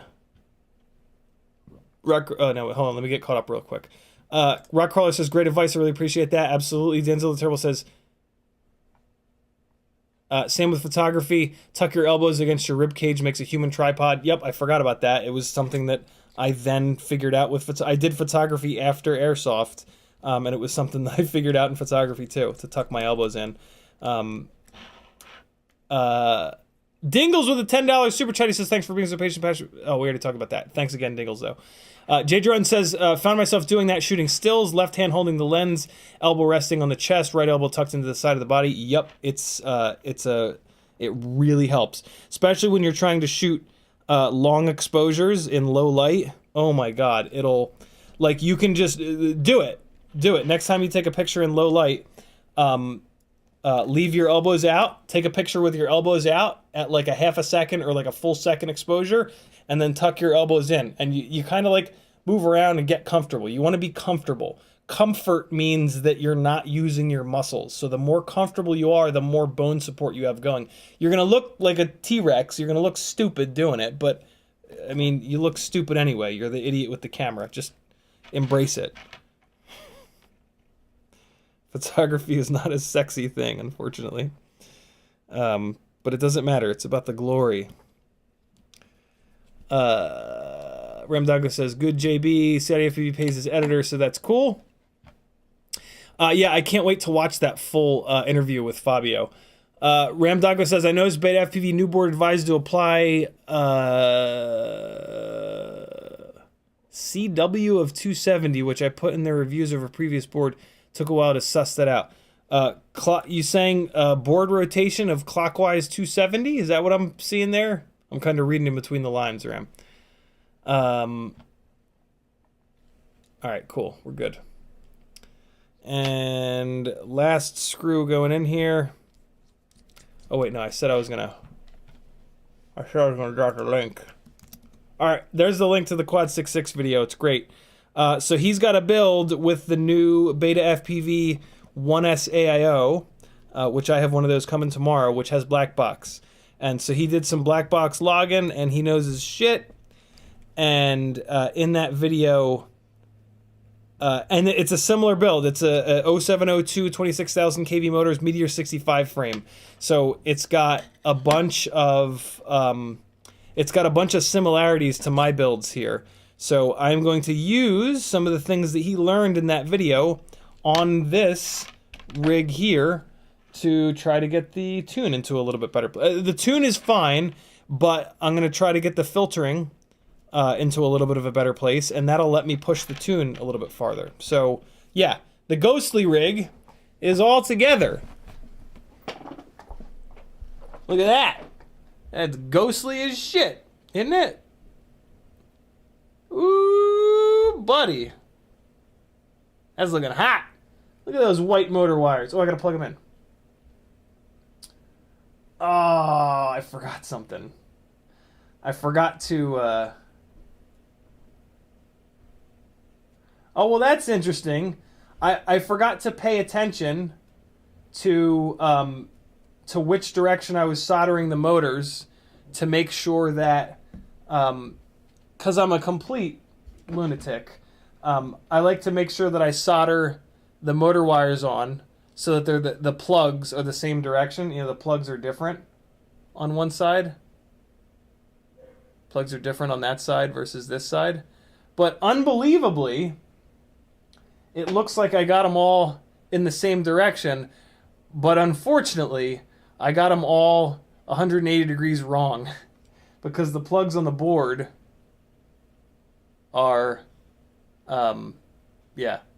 See what I mean? I'm going to have to rotate these all 180 degrees, which is not the end of the world because the plugs do kind of go like in a direction. So it might even be cool. I'm just going to tell myself that it's better this way. What it'll also do is it'll make the plugs slightly more aerodynamic. That's what I'm going to go with. That's the best possible way to not justify, but like make myself feel better about this. Basically, here's what I mean. So the plugs have to rotate 180 degrees. But yeah, look, it makes the wires less of an airflow problem. Like on this one, if they were to plug straight in, well, yeah, here on this rig, they plug straight in. I guess that's not the best example. You guys know what I'm saying by now. I would really rather have noticed that and made them so that they'll go straight in. But I digress. Do I? Do I digress? Do I even know how to digress? Is that something that I've worked on in the past and really figured out? So how can I make myself feel better? If I push them over this way? Yeah, that's cool. That looks fine. Which way did I turn that? Outside one went over, so I'm going to turn this one the same way. Welcome to mental illness, my friends. Stay a while and listen. Yo, Diablo 4 is coming. There's going to be some canceled streams coming up for certain. As I stay up all night playing Diablo 4 with Felix. Almost certainly. Man, I am looking forward to it. I've been a Diablo fan forever. On one side, I'm going to twist them one way. On the other side, I'm going to twist them the other way. So that I can compare. And then eventually I'll figure out which one I like, which setup I like better. This one I did outside under. So I want to go this way. Yeah. Okay, cool. Man, these are some fiddly motherfuckers, aren't they? Woo! For a while, I actually avoided working on Tinywhoops because it just made me feel like I had gorilla hands. But I've kind of gotten over that, which is nice. Now that I know I have gorilla hands, I'm fine with it. All right, we're good. Ghostly build is nice and ghostly. The motors are almost certainly not spinning the right direction, so let's plug into Betaflight and check that out. On the screen is the initial black box log, the frame resonance. We're gonna dive more into it. Ram Douglas's twist was intentional. Of course it was. Chat disconnected. Oh god, you guys might need to refresh. Where the hell are you, Betaflight? I need you to. Okay, it's not responding. Let's force quit it and relaunch it.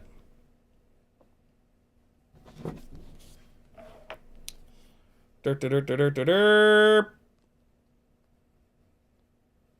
All right.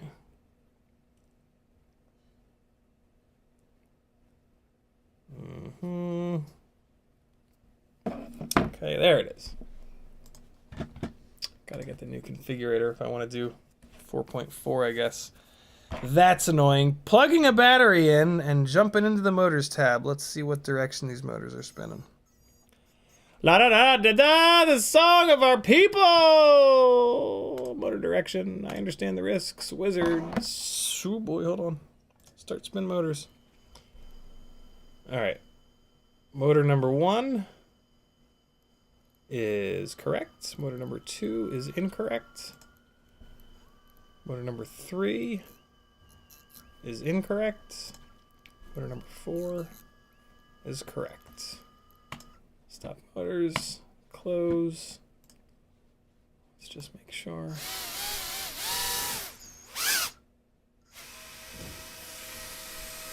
Okay, motor 1's good. Motor 2 is good. 3 is good. 4 is good. Here's something really weird. Oh, well, hold on.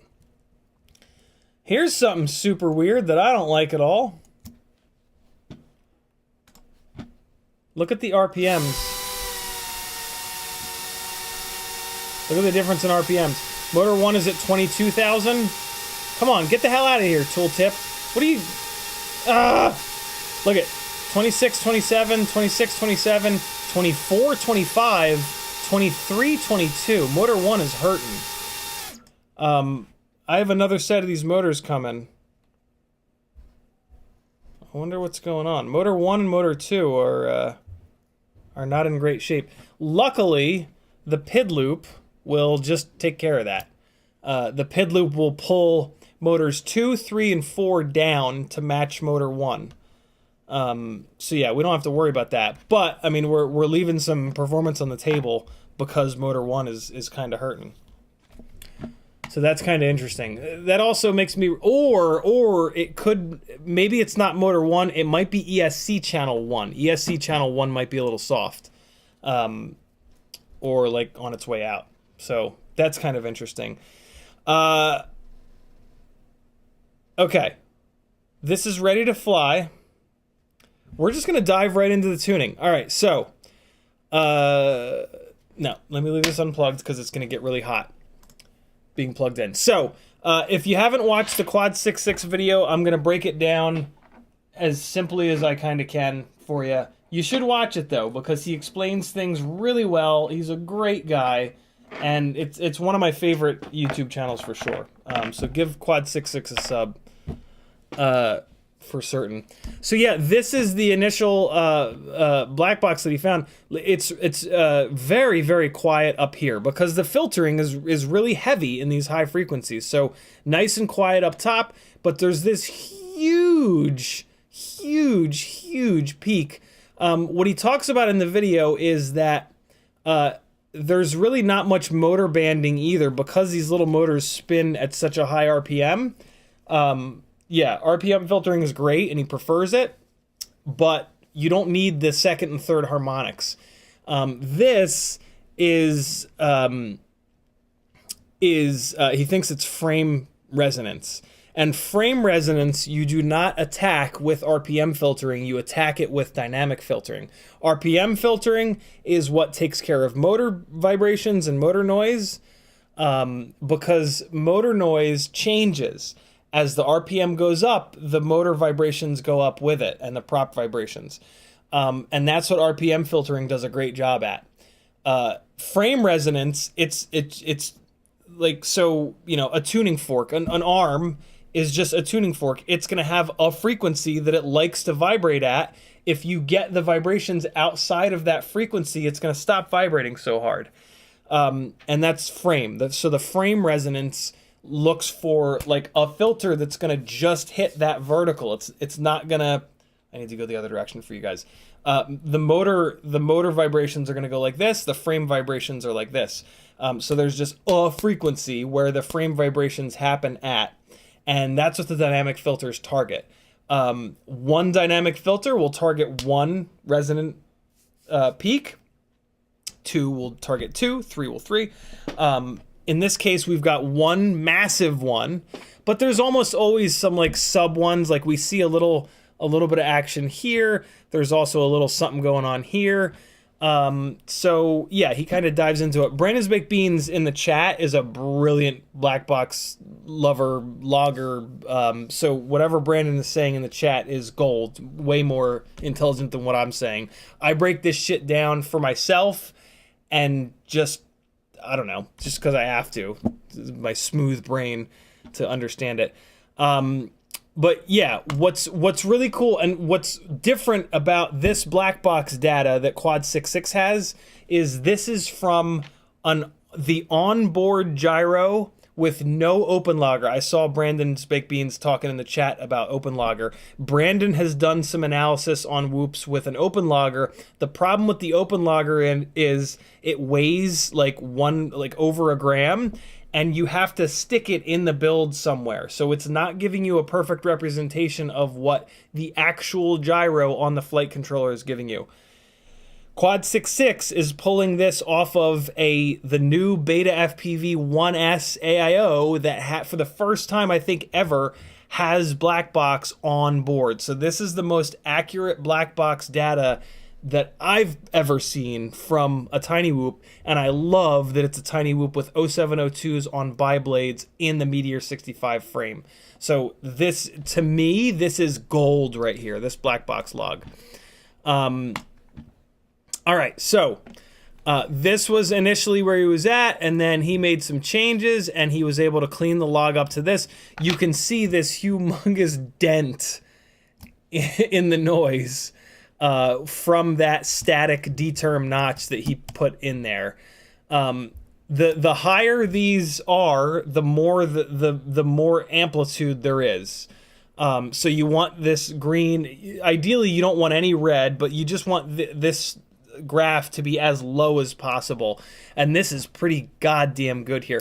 And you can see it calls it out. D-term, low pass filter 2, PT1 cutoff 225. D-term notch, here it is. Here's the static D-term notch. Center 230, cutoff 200. So the center point is 230. That's what we're seeing right here at the peak. And then the cutoff is 200. So the low cutoff is 200. That's right around here. And then what you want to remember is you set the center and then you set the low cutoff, and then it matches. So you've got a 30 hertz window here between the low cutoff and the center. The high cutoff is going to be then 260 because you don't set the high cutoff. These notches are always equal top to bottom. So if your center is 230 and your low cutoff is 200, your high cutoff is going to be 260, and that's what we're seeing here. And then it looks like the max motor noise is up at 253. Is the max motor noise at 253? Oh, interesting. The max motor noise has now shifted. So the max motor noise was previously at 230, which is probably why he put that notch center at 230. And it's covering that max motor noise, and it's shifting it up to 253. And your top cutoff, like we were just talking about, is 260. So yeah, that makes an awful lot of sense there. So I think I'm going to do the exact same thing. I think I'm going to drop a static D-term notch in the exact same spot, because he is on the same frame, the same motors. The motors are I'm running a much higher KV motor, but that should not, down at 230 hertz, that should not make any difference. Right. And so we're just going to pull forward here to his filtering. Again, you should watch his video. It's great. Okay, so he ends up with gyro filter multiplier all the way up at 2.0. He's turned off the gyro low pass 1, and he has the gyro low pass filter 2 on with the static cutoff of 1,000. That is like adding practically no latency. You could probably turn this all the way off, but it's adding so little delay that you kind of might as well have it on. And then he's got his D-term filter multiplier up at 1.5, which is not super aggressive, but it's again, once you get above 1.5 on the D-term filter multiplier, you're not really reducing the latency a significant amount. So you kind of might as well leave it here so that you have a little bit of a safer kind of setup. Here's where things get really interesting. So he's got the gyro RPM filter set at a single harmonic because he's just not seeing anything in those second and third harmonics. I think because we're turning such a high RPM. And I'm really interested in that. That's going to take a chunk of latency out. So I'm going to do that right now. I'm excited to do that. So let's come in here. We're going to go to PID tuning. We're going to go into, why the hell is it on rate profile 2? What the fuck? That's weird. Did some weird adjustment sneak in here? No, that's very strange that was on rate profile 2. Whatever. It's not anymore. Save to make sure that's good. Okay, so filter settings, gyro RPM filter. We're going to take it from 3 harmonics all the way down to 1. And now he's only got that single dynamic notch filter on.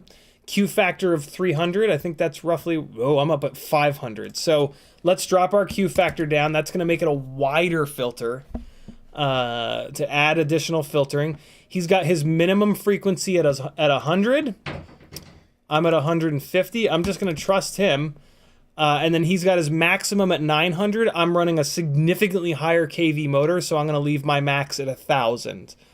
We're going to save that. Yaw low pass is on the standard thing. And then look, he's got this D-term notch filter here. I'm going to add the exact same D-term notch filter. 230 center, 200 cutoff.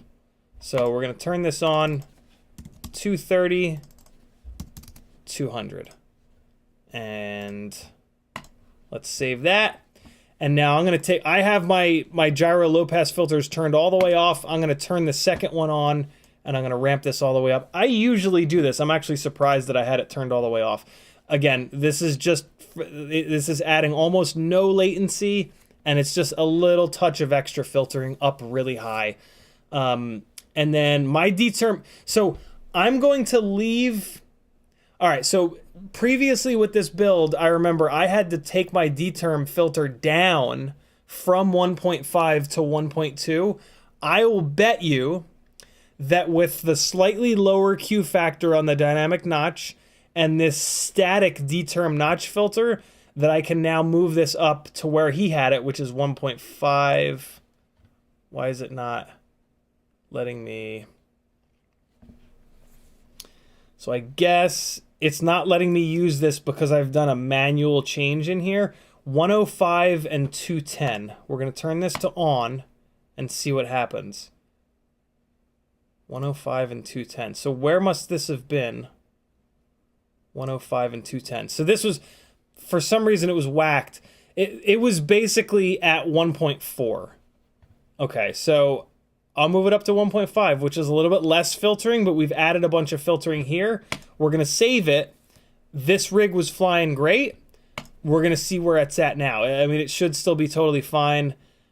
This is a rig where I did not have the ability to move the master multiplier all the way up to 2.0. It was down at 1.6. So I'll bet you that I can now move this master multiplier up to 2.0. We're going to do that in the OSD though. So right now we'll put it up in the air as it is to make sure. So what we did is we removed filtering and we removed delay from the RPM filtering. We took it from 3 harmonics down to 1.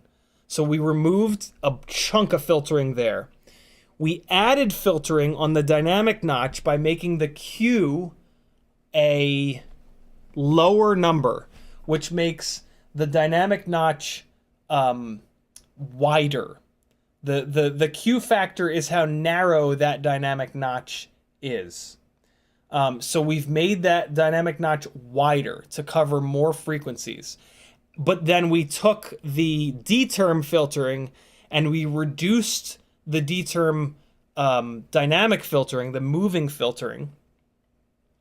But we added that D-term notch filter to just eat that big chunk of resonance that I'm going to assume that I've got, because I've got the same brand build motor, different KV, but that doesn't have anything to do with it, and the same frame. So let's see how it is. Hold on. There was a reason that I didn't unplug it. I wanted to check to see what gyro this board has. So if you want to see which gyro you've got, you come into the CLI, you type status, and then it tells you right here. And so this is the rig with the MPU 6000. Cool. Disconnect, and let's see what's going on. So, yeah, this should be... This rig was plenty quiet, and I mean, it behaved really well, and all was right with the world. It'll probably be exactly the same, but then I'm going to push the master multiplier up higher, which I haven't been able to do in the past. So let's see what's going on here. That will be a clear indication that we have begun to filter more accurately. If we're able to push that master multiplier up higher. Why is there so much video noise? I mean, I did just put shrink wrap around the outside of the antenna, which is not a great idea. You don't want to add anything to the outside of the antenna. Let me know in the chat if this rig has significantly more noise all of a sudden. You guys have seen me fly this a ton in the past. Why is this battery only at 3.8?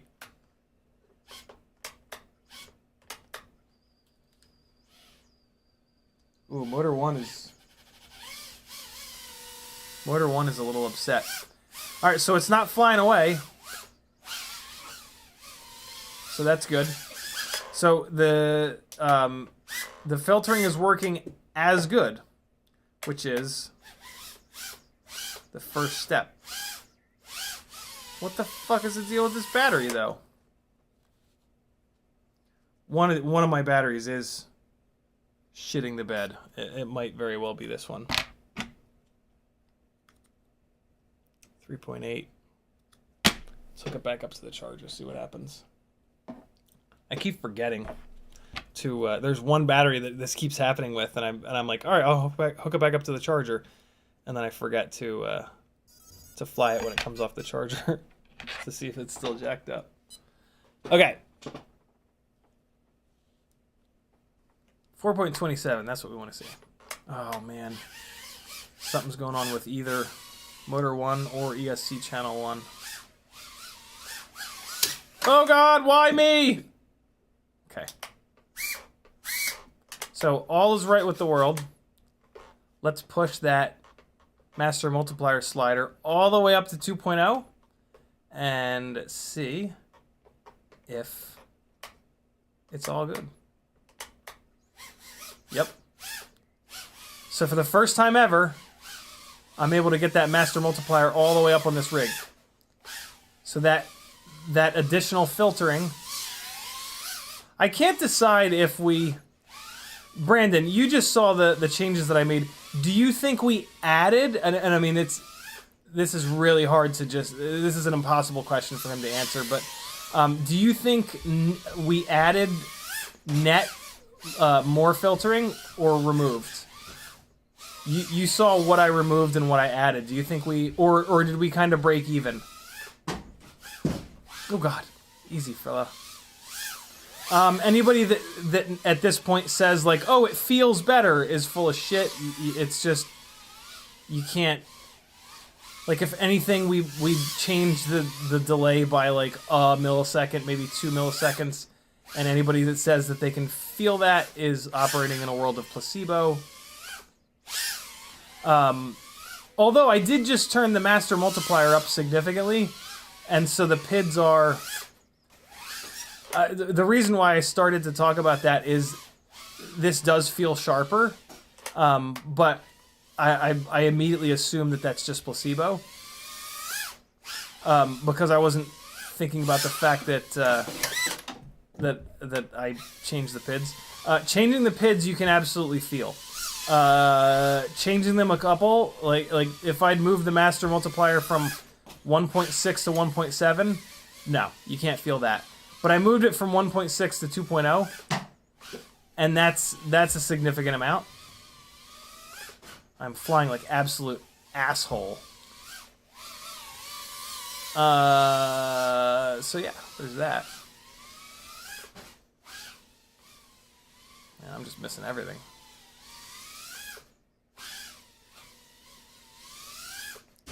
Oh my goodness, what is going on? Christmas socks in the house. Maybe it's just so much more responsive now with the jacked up tune that I have to really learn to fly the damn thing. Oh, easy, fella, easy. Oh, that was just hot looking. I love those big laid out throws. Yeah, it feels real sharp, to be honest. I kind of want to turn the feed forward down. Brandon says, that was a really unconventional filter set. It's really hard to say filter layout without looking at the logs PID toolbox. That is an answer that I kind of expected. Freeloger says, I put a size comparison live stream live of the Boxer and the QX7 and S. Very cool, Freelojo. Thank you for that. This battery's a little warm. Sorry, buddy. So, yeah, great success. Let me plug this back into Betaflight so that we can look at the the sliders and whatnot. And I think I'm gonna turn the feed forward down a little bit. It just feels a little too nervous. And so at this point I could move. So I've got the master multiplier maxed out. Man, these values aren't all that high yet. 70, 120. Man, the I term is really high. I'm surprised that the P gains aren't higher than this.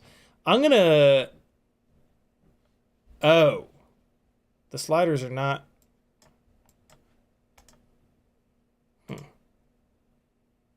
That's more like it. That was weird. It was almost like I'd put custom values in. I'm gonna put it back up in the air like this because I think that I just boosted the values up to where they should have been.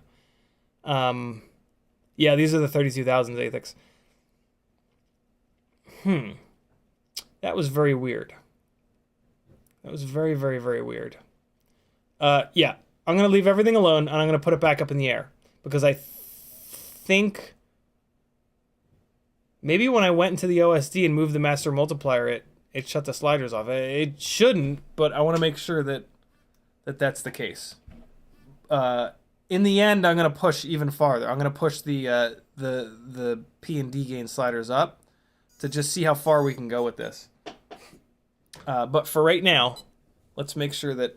Oh, you know what? I can test that. I can test that. Watch this. Oh, fuck. What is happening with motor 1?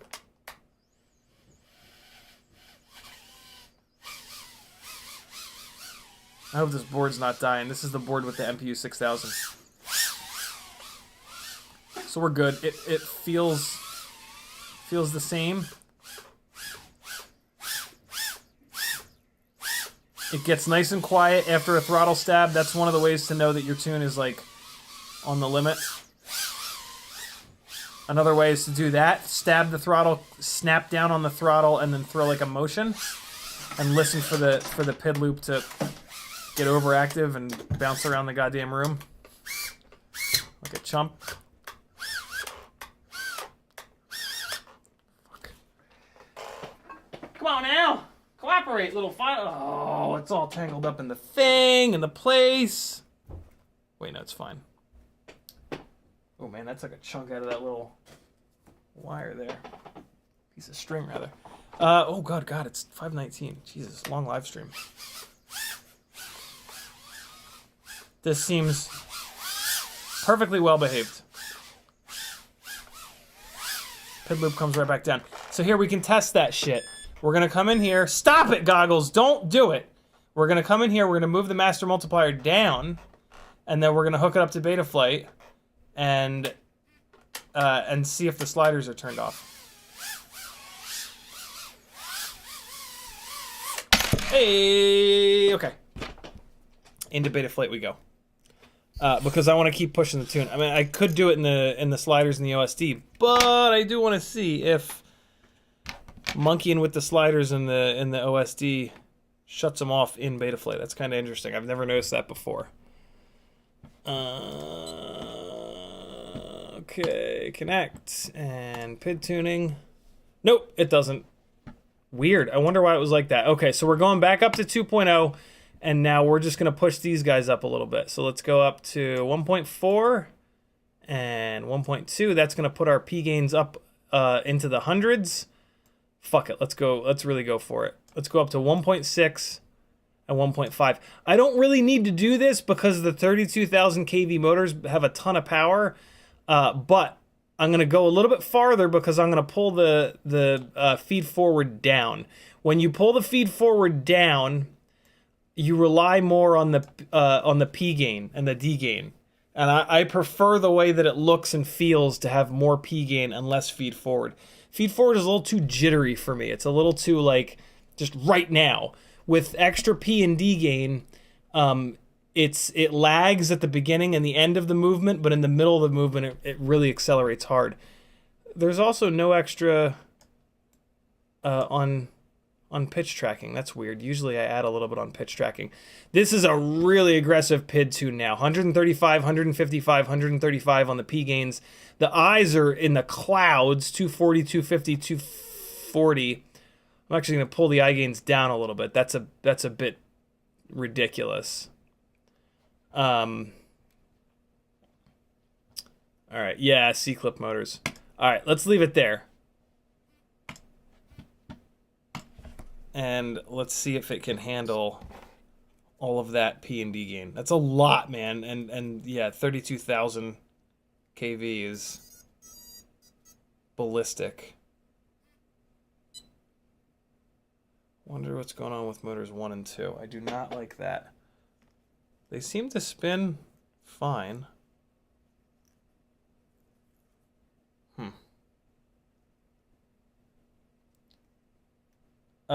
We can troubleshoot that by taking those motors and switching them. Switch motors 1 and 2 with motors 3 and 4. See if the problem stays. That'll identify if it's a motor or if it's an ESC problem. I can almost guarantee you it's an ESC problem. Oh, nope, nope, nope. Too much P and D gain. A little bit too much. Pushed it a little too far. So let's come in here. It's good to know that there's a limit. 1, 2, 3, 4. 1, 2, 3, 4. And I'm going to back it off another touch. Now, you know, it was flying totally fine before. Let's back it all the way down. And see how that is.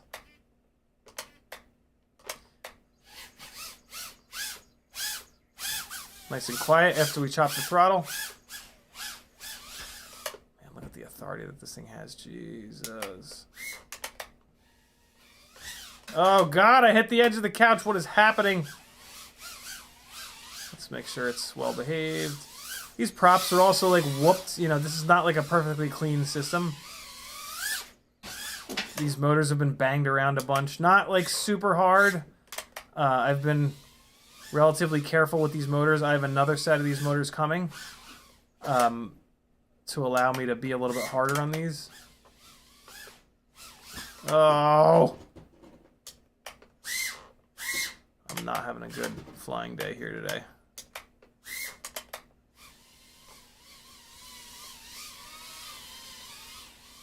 Let's just chill here for a second.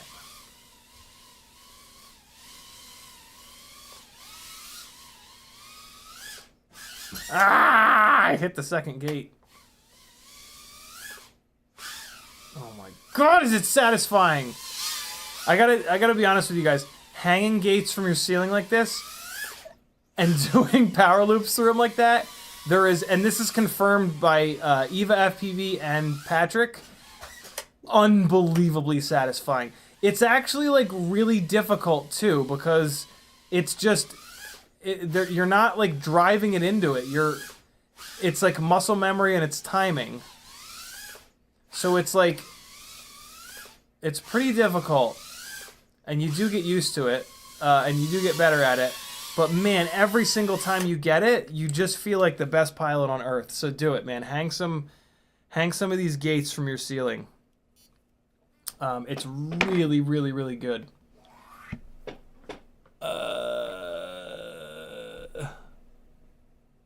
Stevie Wonder explains Betaflight. God damn it, Jim! Gotta fly another one because you guys were just watching Betaflight. I was going through the thing. Ugh. Damn you. Damn you! Why I don't understand why the VTX is so noisy. What? I mean, I did leave the VRX plugged in, so maybe it's like overheated or something. I should probably like cut slots in this VRX to make sure it's. Or maybe I'll just take the case off it altogether. Yeah, I mean the VRX it's a little warm.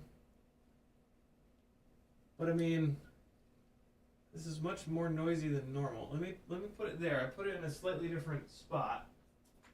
Maybe it'll be happier there, I guess. Probably not, but you never know. Is that any better? Oh wow, it is better. That's strange. Oh, stop it. Oh, stop it.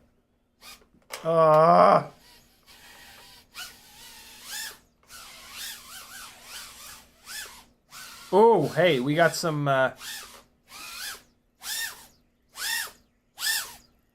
So we are at the limit of the tune, and I'm going to back it off, because there's just no reason to have it so close to the limit. I could just barely hear it when I would chop the throttle.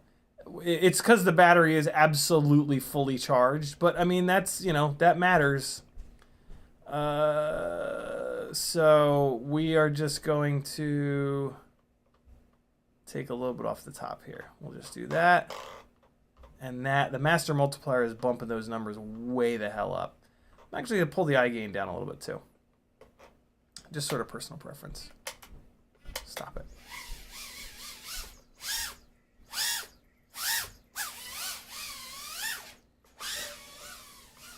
Hey! Let's get upstairs.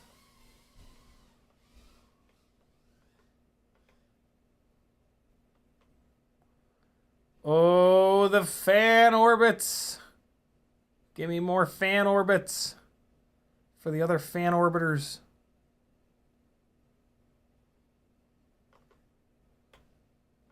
The poppiness of these motors is just absurd.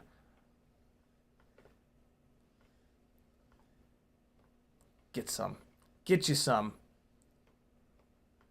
Oh, God, what did I hit? I might hit the light. Oh, no.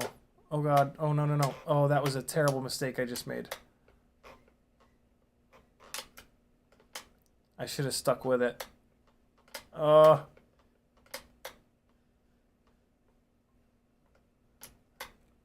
thought it was going to be stuck, and I thought I could maybe just pop it across the couch. Let's try this. Hold on. Gentle. Gentle little yaw. Oh, no. There we go.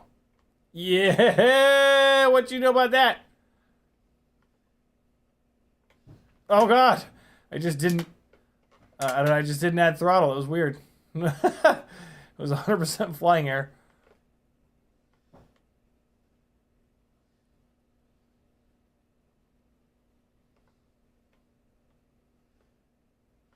Oh, God. I got I lost my orientation a little bit.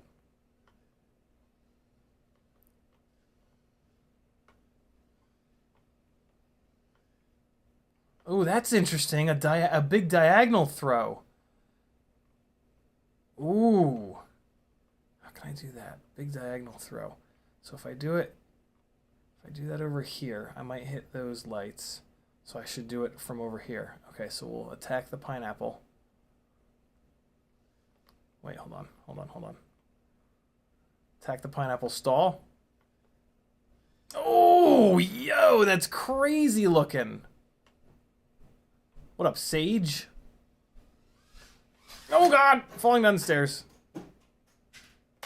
We made it. Oh, I dig the diagonal throw.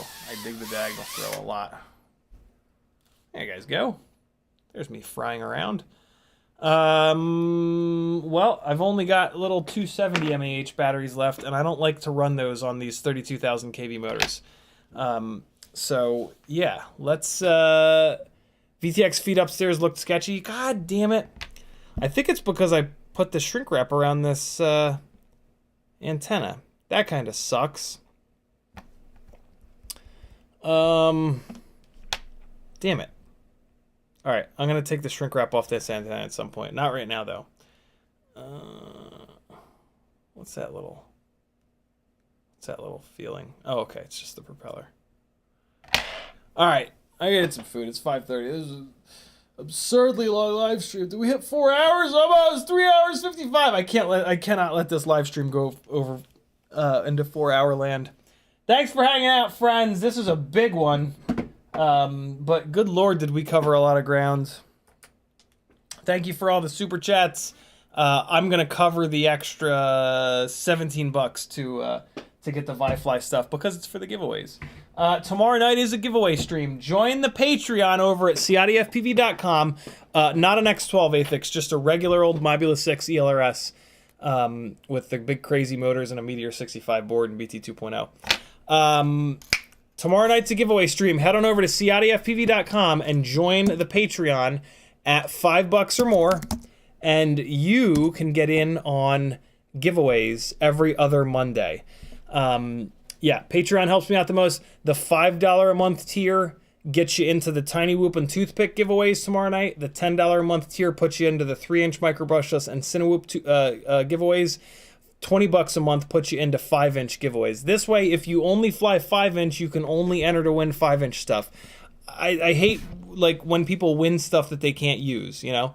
So that's my attempt at doing it. If you fly everything and you want to be an ultra mega supporter so that I can get health insurance this year, there's a $30 a month tier that puts you into all the giveaways. So instead of being in 2 giveaways a month, you're going to be in 6 giveaways a month. So yeah, if you have $1 a day for your gangly buddy, there's that tier for you. There's a whole bunch of other tiers in there just for funsies, but that's how it works. Tomorrow night, 8 o'clock Eastern, if I remember, if I forget 10 o'clock Eastern, is the giveaway live stream. Come on over and hang out. There's also a 4th giveaway that I do for anybody. You don't have to be on Patreon. It's a pay to enter thing. So yeah, see you guys tomorrow night at 10. Thank you for hanging out. Thank you for the super generous super chats.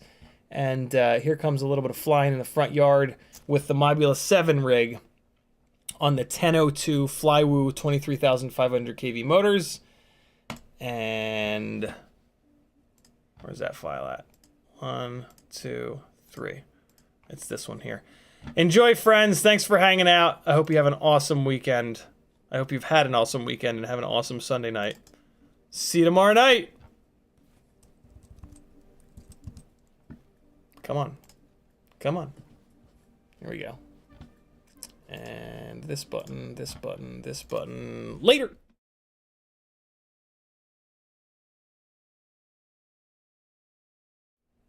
Why is that not working? Black hole 2-channel, this and this.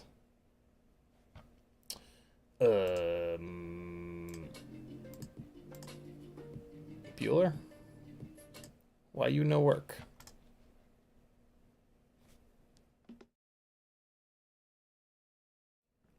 It's because I have the volume turned all the way down. All right, I will gradually increase the volume and you guys will be able to hear the music. Be good, friends. See you tomorrow night.